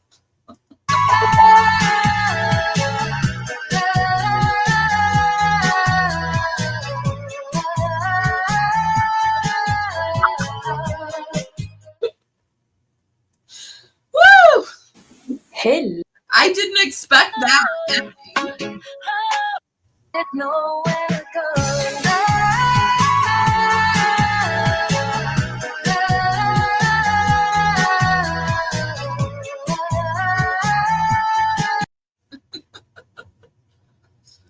A little booty action at the end. A little booty action.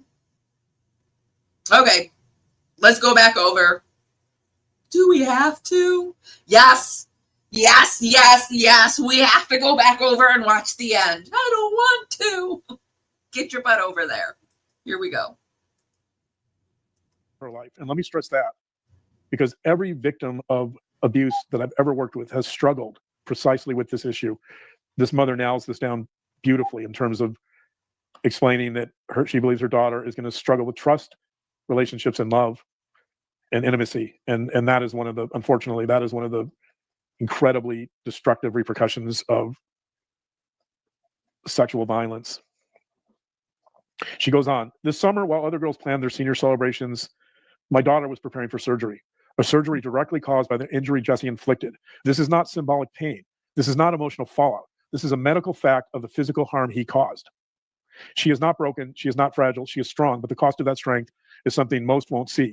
The missed school days, the sleepless nights, the therapy appointments, the anxiety attacks, the physical pain, the battle to keep showing up while carrying something she never asked for. Our family does not agree with this plea. We want the record to clearly reflect that this plea deal was not made in the best interest of the victims, but in the best interest of Jesse. Here's another mother of one of the victims. Quote, talking about the justice system. Quote, instead of finding comfort in the justice system, we were left disappointed. The plea deal arrangement made by District Attorney Debbie Vincent left our family feeling powerless. She had assured us that she would not allow a plea deal unless he was willing to plead guilty. No contest and guilty does not feel the same to the victims. She told us that one of the victims would be involved in shaping the terms of any deal that was made. She told us that the protective order could be extended as a part of the plea deal. None of that happened. So that's important to note too, by the way. The protective order apparently only applies as long as he's in this youthful offender program. And that, by the way, is one of the reasons that you would certify someone as an adult, because you could get the protective order extended to a longer period of time. Interesting. The way this is set up, especially with a no contest plea. So a no contest plea essentially means, because you're not really pleading guilty, a no contest plea makes it much more difficult to enforce a protective order for any length of time. And it makes it almost impossible to seek civil penalties. Wow. So that's worth noting that this mother of one of the victims really nails it down here. She goes on. A deal was struck before the preliminary hearing, allowing him to be charged as a youthful offender in exchange for a no contest plea and minimal consequences that end in less than a year on his 19th birthday. On that same day, this record will disappear like it never happened. Wow. Your Honor, we are heartbroken. It feels as though justice for one of the victims and for the other victim was traded away. This young man is being shielded from real accountability, while the trauma he caused will follow our daughters for the rest of their lives. This is not justice. It does not protect our children or the community. Right. And as you point out, even like just to protect, like, right, the scars of the victims, but additionally to protect the community. Exactly. To keep tabs on him. The reason why in the state of Nevada, the reason why the state requires a psychosexual evaluation, which is essentially to assess risk, is to determine risk to the community, which then allows for placement. So if someone is deemed a high risk, typically they're not going to be placed in the community, meaning they're not going to get probation. Yeah. This is from the father of one of the victims. Just look what happened in that recent Slender Man. That girl was placed in the community. Nobody told the community that she was put in the community, and she escaped and was loose in the community. This is not, our justice system is very flawed. Too is going to talk about the injustice of all this. This is, again, I want to read this because it's so important. Quote, my only hope throughout this painful and exhausting process was that Jesse would be held accountable and that the court system would deliver justice. For a long time, that hope gave us the strength to endure the emotional toll. But in the past 72 hours, that hope has been shaken. We were told that as the family of the victim, we have no say in what plea deal is accepted. All the time of gathering evidence and reliving the pain were for nothing. That one individual alone decides how Jesse will or will not be punished. I assume he's talking about the judge. Right. The hardest thing that any victim can do is to speak up and decide enough is enough. The victim's hope was that by doing her part and seeking justice, the court system would do the rest. It feels like she is being failed by the very system put in place to punish offenders. That her truth is being discounted as nothing more than, quote, boys will be boys mentality. Yeah. This sends a dangerous message to future victims that sometimes speaking up and doing the right thing isn't enough. So the boys will be boys mentality again. Here we're getting back into like this malentitlement. This is his girlfriend. It's his property. He can do what He likes to talk about male entitlement. Whatever he wants. He's the male. He's entitled to it. He goes on, the father of one of the victims, he goes on, quote, the reality is this, my daughter will carry the weight of this trauma for the rest of her life. Jesse, by contrast, may face nothing more than a year of therapy before moving on. No parent could accept such a small consequence for actions that have caused such deep and lasting harm. Without a fitting punishment, this behavior risks becoming reinforced. This is not just about the trauma he has created. It is about preventing a dangerous pattern from continuing in the future. Actually have that. I saw that you said that, and Kim also messaged me, and we're going to go out on that. So when we're ready to go out today, I will take us out with the credit. I respectfully ask the court to consider the lifelong impact on my daughter and to hold Jesse fully accountable for his actions. Only through meaningful consequences can justice be served, and only then can healing truly begin. So again, I think the father really nails it here. This is about preventing a dangerous pattern from continuing in the future, which is also my job, by the way. So my job in assessing risk is precisely that. It's to avoid recidivism or future offenses that might be committed by anyone I'm evaluating. So I think the parents of the victims, I think, do an excellent job of kind of pinning down some of the major issues here and some of the failures of the criminal justice system. So I talked about risk a little bit earlier. I want to revisit that quickly here. So Okay. I was going to put this up, but I decided not to. This is the scoring sheet for the eraser. I mentioned that earlier. This is one of the, it's a little hard to see with the lighting. Okay. This is the eraser is one of the actuarial assessment instruments that evaluators like myself will typically use to determine the risk for an adolescent offender. It only takes, so on the eraser, when something is considered present, that means and you get this, by the way, from the court records and from Take off his glasses to look at it, to put it back on. I mentioned that earlier. This is one of the, it's a little hard to see with the lighting. This is the eraser is one of the actuarial assessment instruments that evaluators like myself will typically use to determine the risk for an adolescent offender. It only takes, so on the eraser, when something is considered present, that means and you get this, by the way, from the court records and from arrest warrants, like the ones I just read. I don't have enough information to fully evaluate Jesse. I can't fill out the eraser in full because I haven't interviewed him, right? I can't do that. Right. But there's a few things I can point out just based upon the arrest warrant. Sure. There's a few boxes we can check here as being present. Meaning the highest risk, right? That stand out. It's about getting the most outrageous cases right now that they can talk about so that they can pull in the most views. So the first category on the eraser is called sexual interest, attitudes, and behaviors. The first question concerns deviant sexual interest. So does this person have deviant sexual interest? Something that would be considered deviant sexual interest is violence. Yes, that's present. Does he have attitudes supportive of offending? It certainly seems that way. It does. I'd be terrified of that. Right? Victims. I think I can't say definitively, but based on the arrest warrant and based on the fact that he's apologizing to the victim, he's saying, "I'm sorry, but I have to do this." That's pretty consistent with someone who's not only going to reoffend, but has an attitude that offending is okay. Yeah. So that's present. Presumably that's present. I don't know for sure. The second category is historical assaults. Ever sexually assaulted 2 or more victims? Yes, present. Ever assaulted some victim 2 or more times? Yes, present. Threats of or use of violence and weapons during this offense? Yes, present. Diverse assault behaviors that I mentioned earlier? Yes, present. That gives us 6. And I'm not even through half of this. I'm not even through half of this instrument, and I've already checked 6. Okay. There's one. Admit my mind has been wandering. I got to get my mind back here. Like, it went off the track. I wasn't even paying attention to him. Is anyone else having a hard time paying attention to this man? I didn't mention unwillingness to alter deviant sexual interests and attitudes. That's probably present. So there's probably 7 right there. According to James Worling, who developed this instrument, you only need a couple of high-risk categories to be checked affirmatively to consider someone potentially high risk. You have to look at the entirety of the situation. You have to do interviews. You have to look at the entire record. You have to look at school records. I wonder if Dr. Jawn is one of those people that can hold eye contact, because he doesn't hold a lot of eye contact. You have to look at grades, right? There's so much that has to be considered. But if you just take moments of hot eye contact, but simple, right? If you just check a few boxes here that are high risk based on the arrest warrant, and there's many we can check. Lots of looking at. It seems like you'd have to say that Jesse is not low risk, right? That he's whatever. I don't know if he's high risk, but he's certainly not low. He's probably not low risk. Right. Yeah. And if he's probably not low risk, then that raises concerns for community safety. There you go. Recidivism risk, not low. Can you imagine if this was on normal time?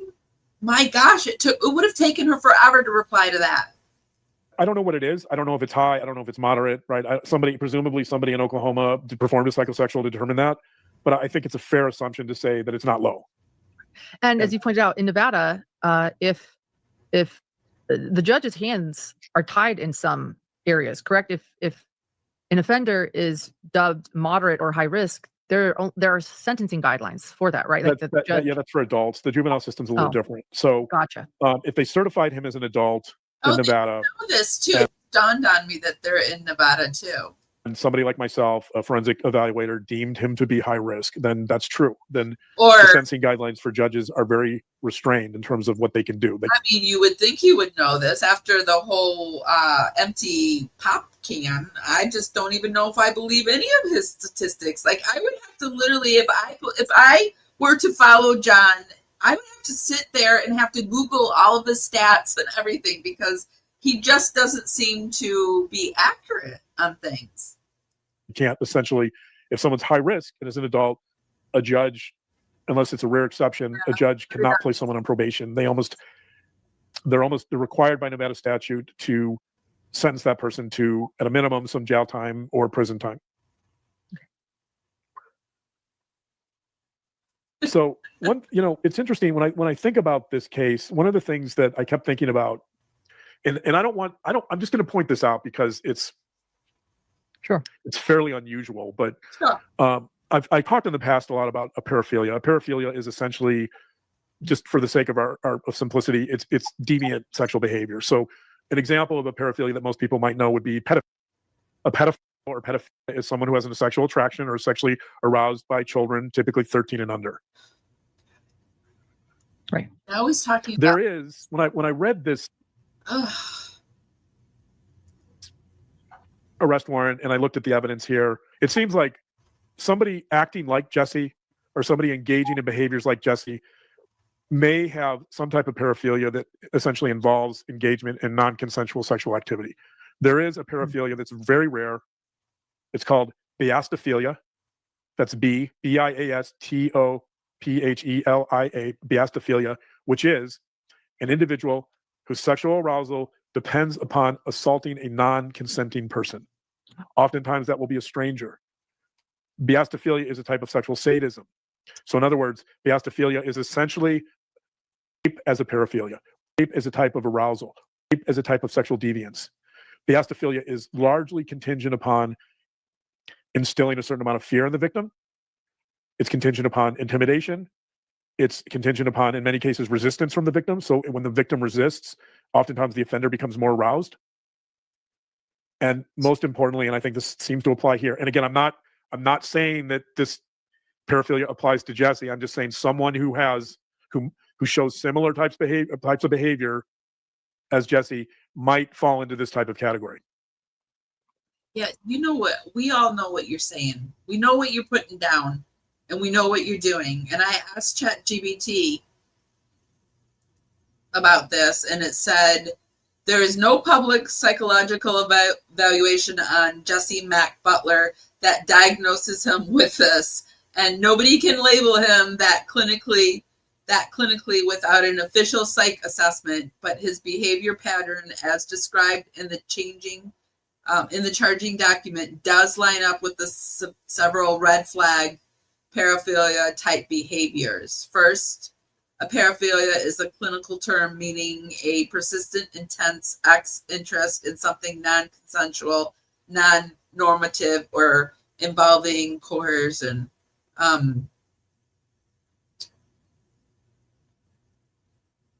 So he has done. There's the sadism, the paraphilia, the fetishes involving power, domination, or fear. It's just he's done all of this. And then there's second, what we can say from the case facts, that charging documents and police reports for Jesse Mack Butler include rape of a minor, rape by instrumentation, attempted rape, strangulation, etc., etc. So the key red behaviors are the strangulation during assault, the rape by instrumentation, the multiple victims, the escalation. But we can't legally or clinically diagnose him with this without an evaluation, without his records, a mental health statement from the court, So this is just speculation. So the final thing is that we typically see with biastophilia is this desire to break the victim's will, to assert dominance and essentially break the victim's will, break their spirit.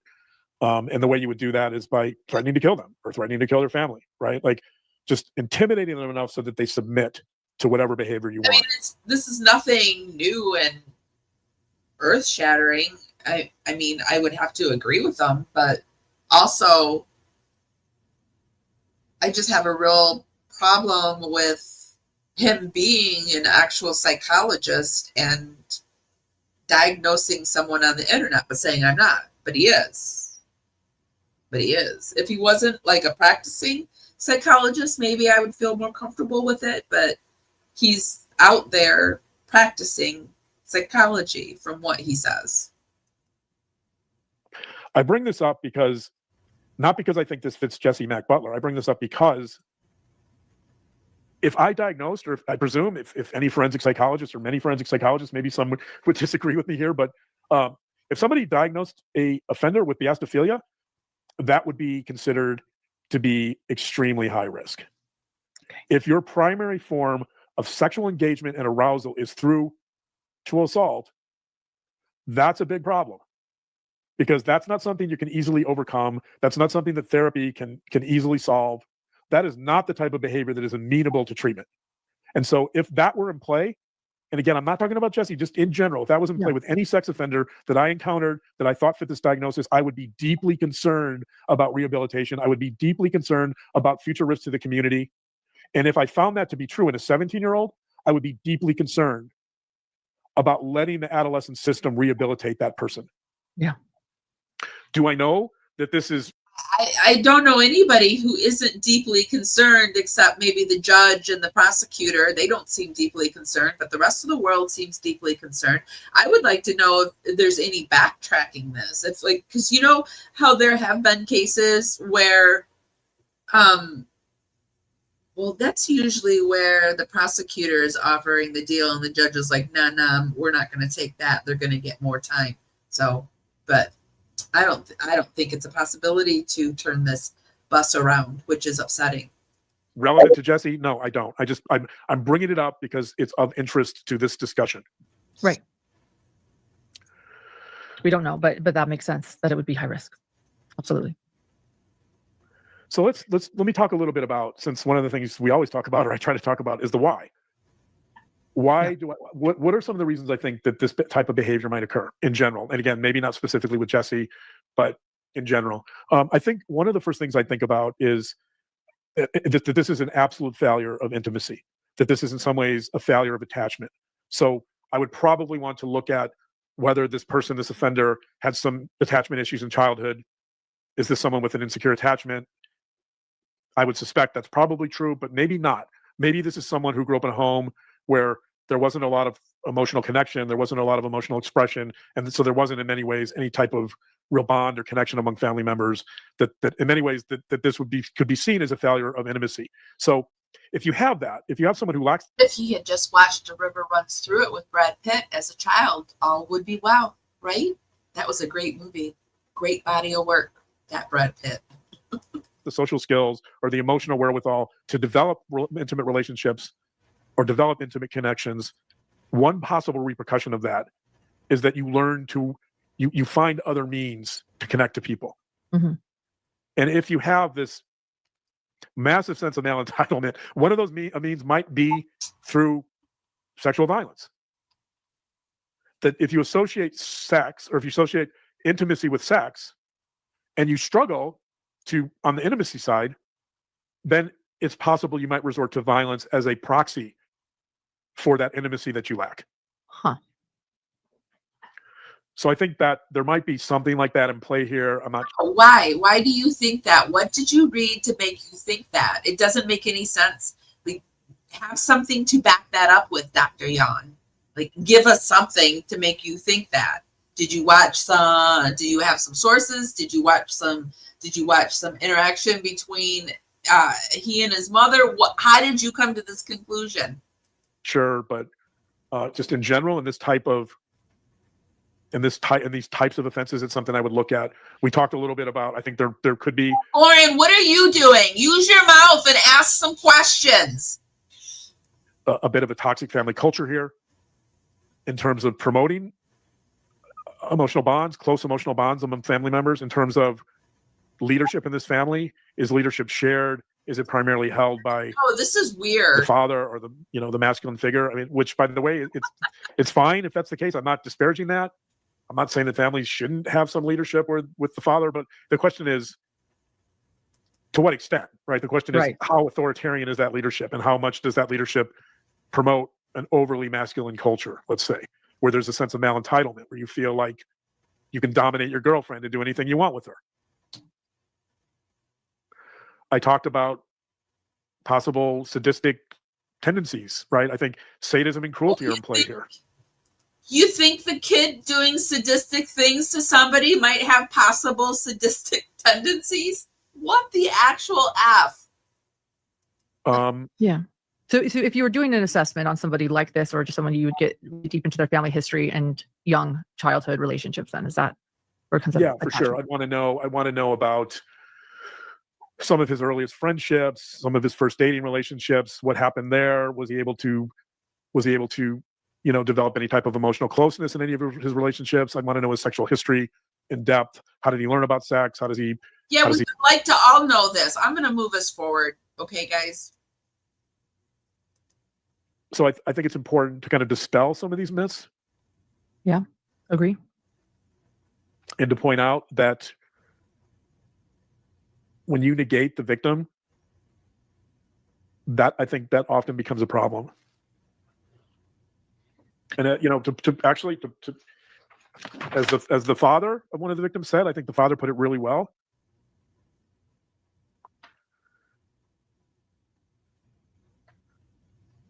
This is not, quote, I'm quoting the father again, quote, "This is not just about the trauma he has created. It's about preventing a dangerous pattern from continuing in the future." If we minimize the harm done to victims, if we blame victims, if we accept myths, or boys will be boys, or this is his property, he can do whatever he wants with her.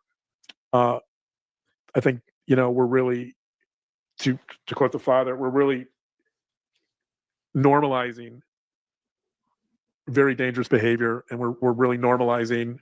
I just can't take what sexual violence seriously, because I always take it back to what they've done with their own community. I always think about they're doing exactly what they're saying, and it's hard for me to focus. And perhaps allowing it to pervade the larger community. Yeah. Bringing up that culture came up 55 years ago. How do you think we're doing 55 years later? Yeah, well, I'll leave that up to our viewers to decide. One thing I was thinking about It's a toner. in going through this case was, I think at least some of our older listeners probably won't be surprised by this to see that I'm thinking of a literary reference, but I thought of A Clockwork Orange, which was written by Anthony Burgess in, I forget, was 60s, I think. Oh, goody, we get another movie reference. Let's see how he does on this one. A classic work, but it's about this guy, Alex, who is this wild teenager who has this band of hooligans he calls the Droogs. And they run around committing all these crimes, violent crimes, by the way. Sexual assault is one of their favorite crimes, one of Alex's favorite crimes, by the way.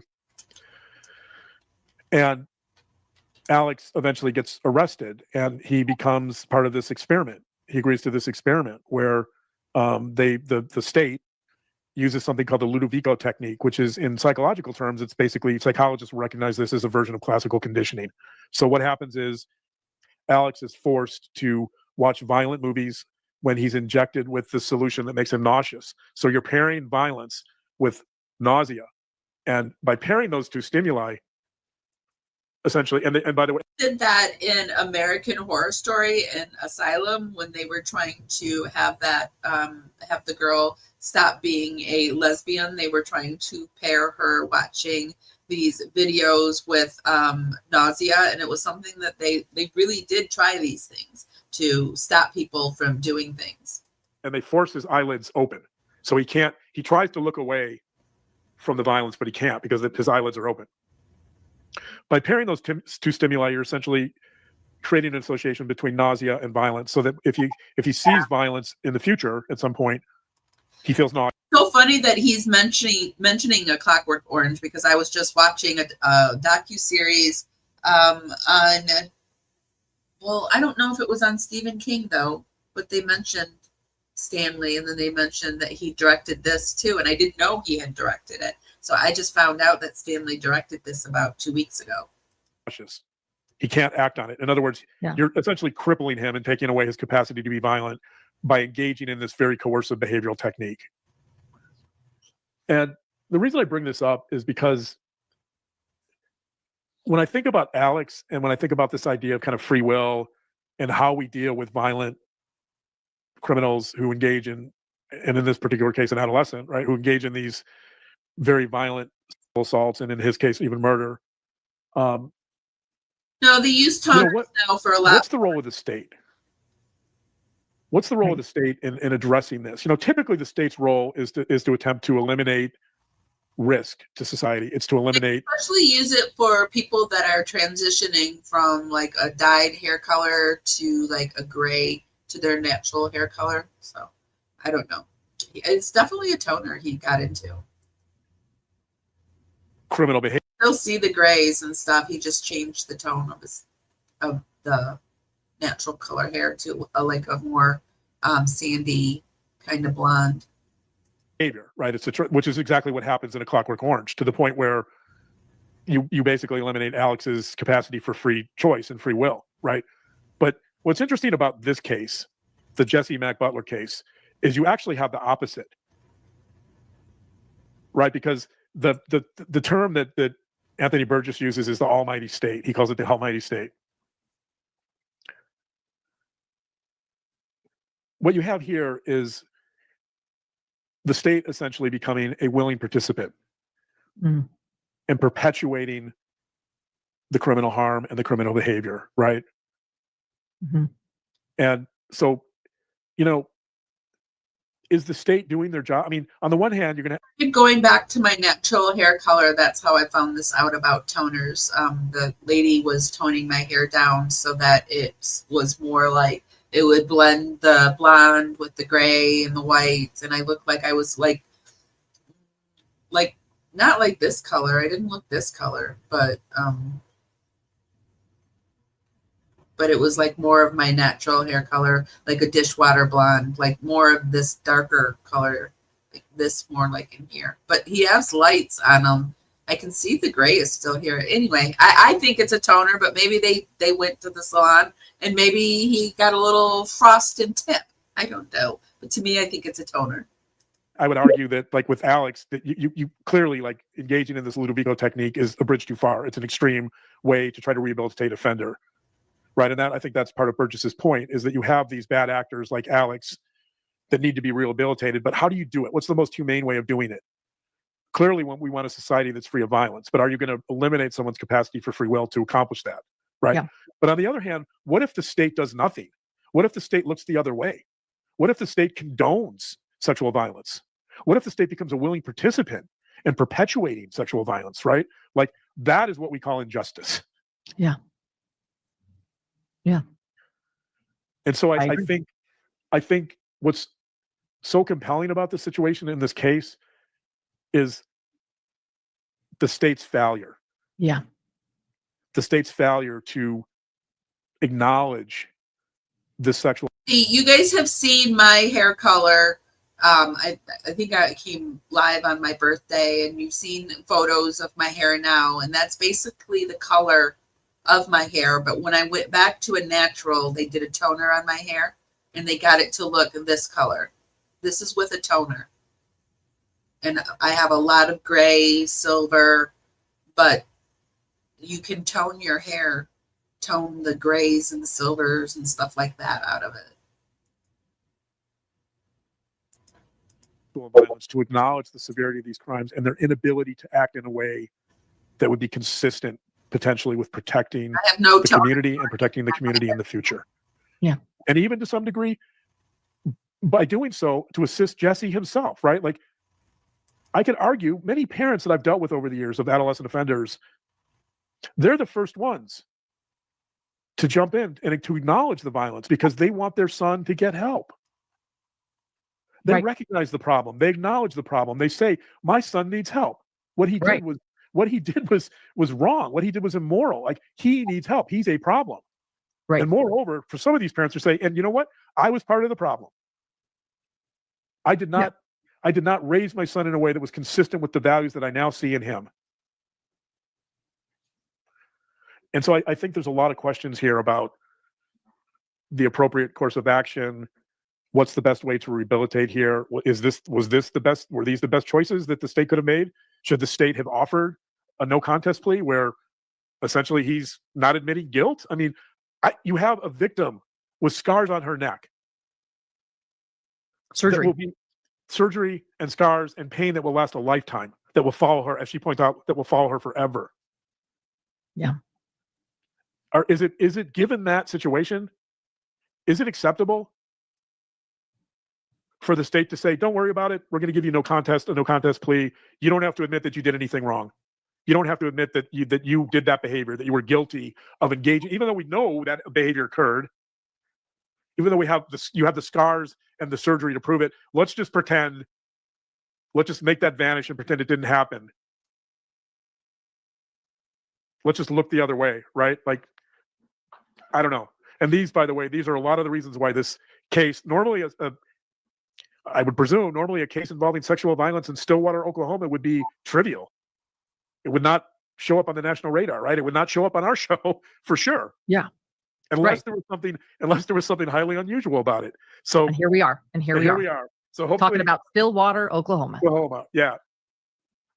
So, and I'll acknowledge there's a lot here I probably don't know. I haven't talked to Jesse. I haven't talked to his family. I would interview his family. Those are all things I would do before making a determination of risk. And clearly I haven't done that. So, but I think this discussion in general, in broad terms, is important. And so that's why we're having it. Yeah. Yes. Thank you. I appreciate it. When I saw this case, I definitely wanted to talk about it with you. Oh, It's not even a Nevada case. So why the heck are you guys talking about it? It's because it's sensational. I know that I've mostly sat back in this episode and listened, but I really did want to understand. So.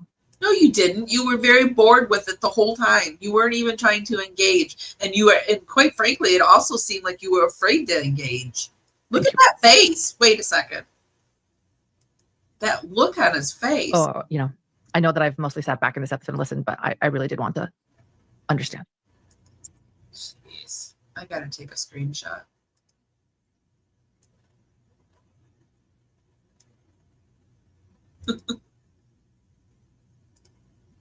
So, thank you. That's a better one.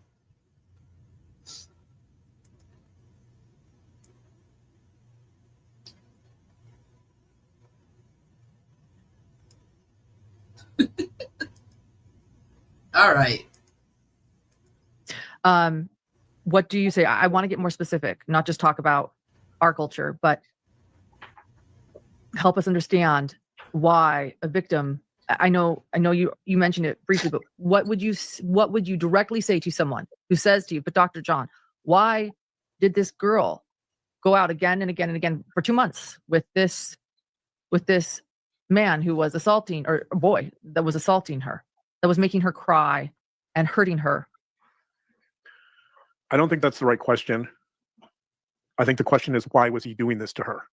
No, John, people are going to say that. So don't change it. Just answer it. The question shouldn't be, why did she stay? The question should be. It should be exactly how you're saying it, but that's not how the question will come out. So answer the question. Why was he engaging in these violent behaviors towards her? Yeah. I've already answered. I mean, why did she stay? She told us why she stayed. She was afraid for her life. He was threatening her. Yeah. If she tried to get away or break up with him, he would threaten her. He would threaten her with her life. That's consistent. John, was it that hard? Not every other. It's consistent with many batterers, many domestic violence offenders. That's what they do. That's how they get their victims to stay. He's trying to Spouses, get out of you, partners, John. girlfriends, Yeah. adolescents, adults. It's a variation on a theme. My God, look at how agitated he is. No wonder she didn't say anything. She asked him that one question, and look how he answers it. That one question. Oh, I know that I've mostly sat back in this episode and listened, but I really did want to He's understand. mad. So thank you. What do you say? I want to get more specific, not just talk about our culture, but help us understand why a victim. I know you mentioned it briefly, but what would you directly say to someone who says to you, but Dr. John, why did this girl go out again and again and again for 2 months With lips? He's got something to say to her. with this man who was assaulting, or a boy that was assaulting her, that was making her cry and hurting her? I don't think that's the right question. I think the question is, why was he doing this to her? The question shouldn't be, why did she stay? The question should be, why was he engaging in these violent behaviors towards her? Yeah. I've already answered. Why did she stay? She told us why she stayed. She was afraid for her life. He was threatening her. Yeah. If she tried to get away or break up with him, he would threaten her. He would threaten her with her life. That's consistent with it's consistent with many batterers, many domestic violence offenders. That's what they do. That's how they get their victims to stay. Spouses, partners, girlfriends, adolescents, adults. It's a variation on a theme. Yes. Thank you. So the short answer is fear. There's Any arguments in that household. You can tell they're arguing right here. She's thinking, you didn't have to bite my head off. To the contrary, I think it misunderstands the nature of victimization. It misunderstands the nature of trauma. It misunderstands the nature of power, control, dominance. It misunderstands male entitlement, all of it. So hopefully we've shed a little light on those areas tonight. Yeah, thank you. I appreciate it. Anything else? Nope. That's it. I'm tapped out.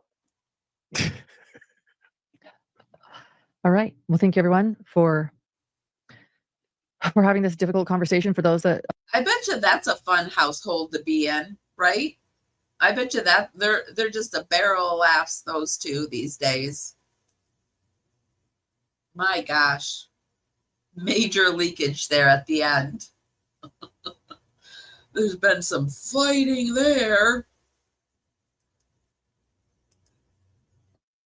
You imagine being Grayson and having to live there? Or maybe Grayson's gone home.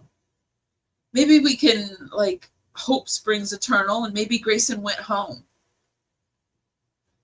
Went yonder. He found out about something's going on, because there was tension. I could have cut it with a knife. The tension. It's like, okay, guys, that's what I wanted to look at today. I did see that Jay for Justice went live, and it looks like she's reading part 2 of Lauren's book. I didn't even know Lauren had a book, so I'm going to take us out. And we heard that we've been playing some music today, and somebody said that a channel named Cram It, 9 Hours with Lauren, is the complete and total banger. So I thought I'd take us out with that. But before we go out, I want to come over into comments and see what you guys are saying. Rears, you can feel the affair tension. I wonder who it is. Allegedly, who it is. I'm tapped out. That speaks volumes. It says it all, really. Yes, the eight components of coercive control power wheel. Does he hold that up a lot? When was this recorded? Was it after she told police she's the primary breadwinner? Oh yeah, I wonder if that came out recently. So he probably, and that probably came out, that hit the police body cam hit 3 or 4 days ago. So this was probably recorded after that. So good point. You're welcome. We need those details. Yes. If you guys have any details and you want to share anything with regarding the case, you can email me. My email is going across the banner on the screen. It's parawomenradio@gmail.com. And the women is plural, so it's MEN. I do have the MAN saved in Yahoo or Google or whatever, but I always forget to, or Gmail, I always forget to go check it. So I'm glad you guys enjoyed it. Like I said, Jay is reading if you want to go hang out with that crew. We have a lot of overlapping people. Thank you so much to Canvas and Crime for your, hold on a second, guys. Sorry. Thank you so much, Canvas and Crime, for your Dragonfly memberships and for being a member, becoming a member and gifting 5 members. Thank you so much to Rosie R for your $2 super sticker. It's really, really appreciated. If you can be sure to give this live a thumbs up, helps us go out into the algorithm and party out there. Bring more people back. It's just a free way to help us out. And I'm going to take us out with this. I've never seen this one. This Cram It. Let me see what it is. It's Cram It, 9 Hours with Lauren. Cram It meets Lauren Matthias. So it's a musical. Thank you guys for being here. If nobody's told you this today, and even if they have, I'm so grateful that you showed up today and spent this time on Monday, December 1st. I can't believe we're coming into the official holiday season. I love you guys so, so much. Kim, thank you for being my lady in blue, and I'll see you guys next time. Bye, guys. Yo, it's Cram It, and tonight, I'm dropping something different. I clicked one live stream and ended up trapped in a 9-hour emotional roller coaster I never signed up for. Tears, screenshots, hotel carpet therapy, all of it. So I turned that chaos into a song. Here it is. My brand new track about the one and only Lauren. Let's begin. Here I am.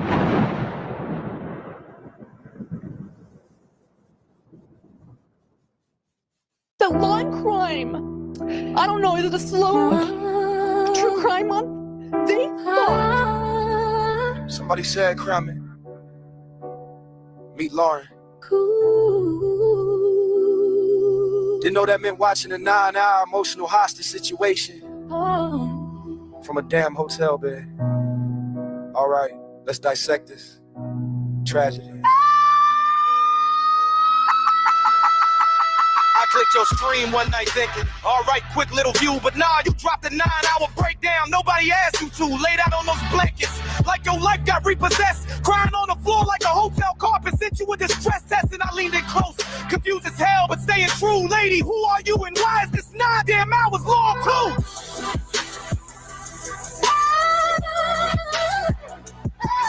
I kept going through my trauma like a clearance sale. Been repeating the same meltdown like deja vu's evil twin. Every sigh came with the story, every sniffle came with the scroll. And by hour 4, I swear the hotel Bible felt my soul. And I whispered to myself, will the Lord help me get through? How the hell am I gonna do this? Why? Try so hard to hold it in, but I cracked right through the pain. These screenshots cut like glass. These timelines drive me insane. It started hour 1, then hours 2 and 3. Next thing I knew, I was drowning in hour 9 on that hotel TV. I can't stay silent anymore. I bit my craft. Please don't feel me break in real time. But they captured every moment. Didn't care about the climb. I felt dragged, I felt stalked, I felt stripped to my core. But here I go again, spilling trauma on the floor.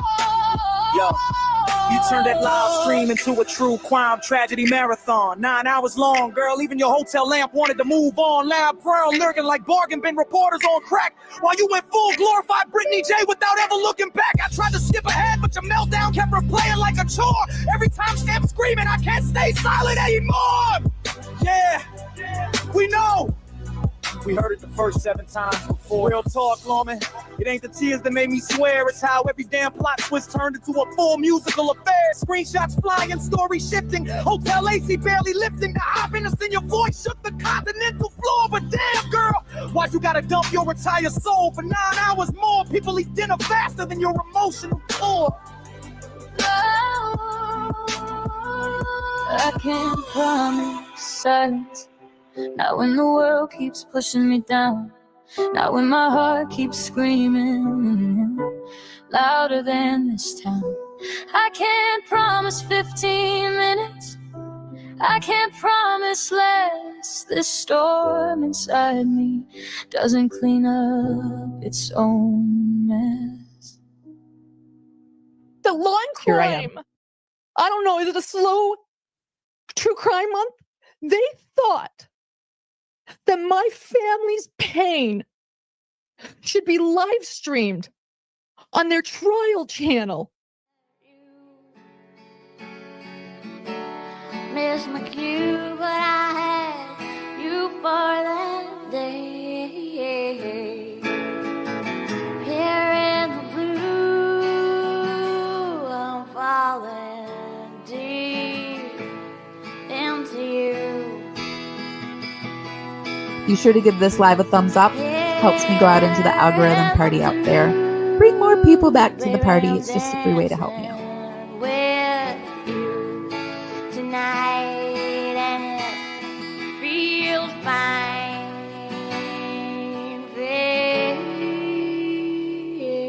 Feels fine.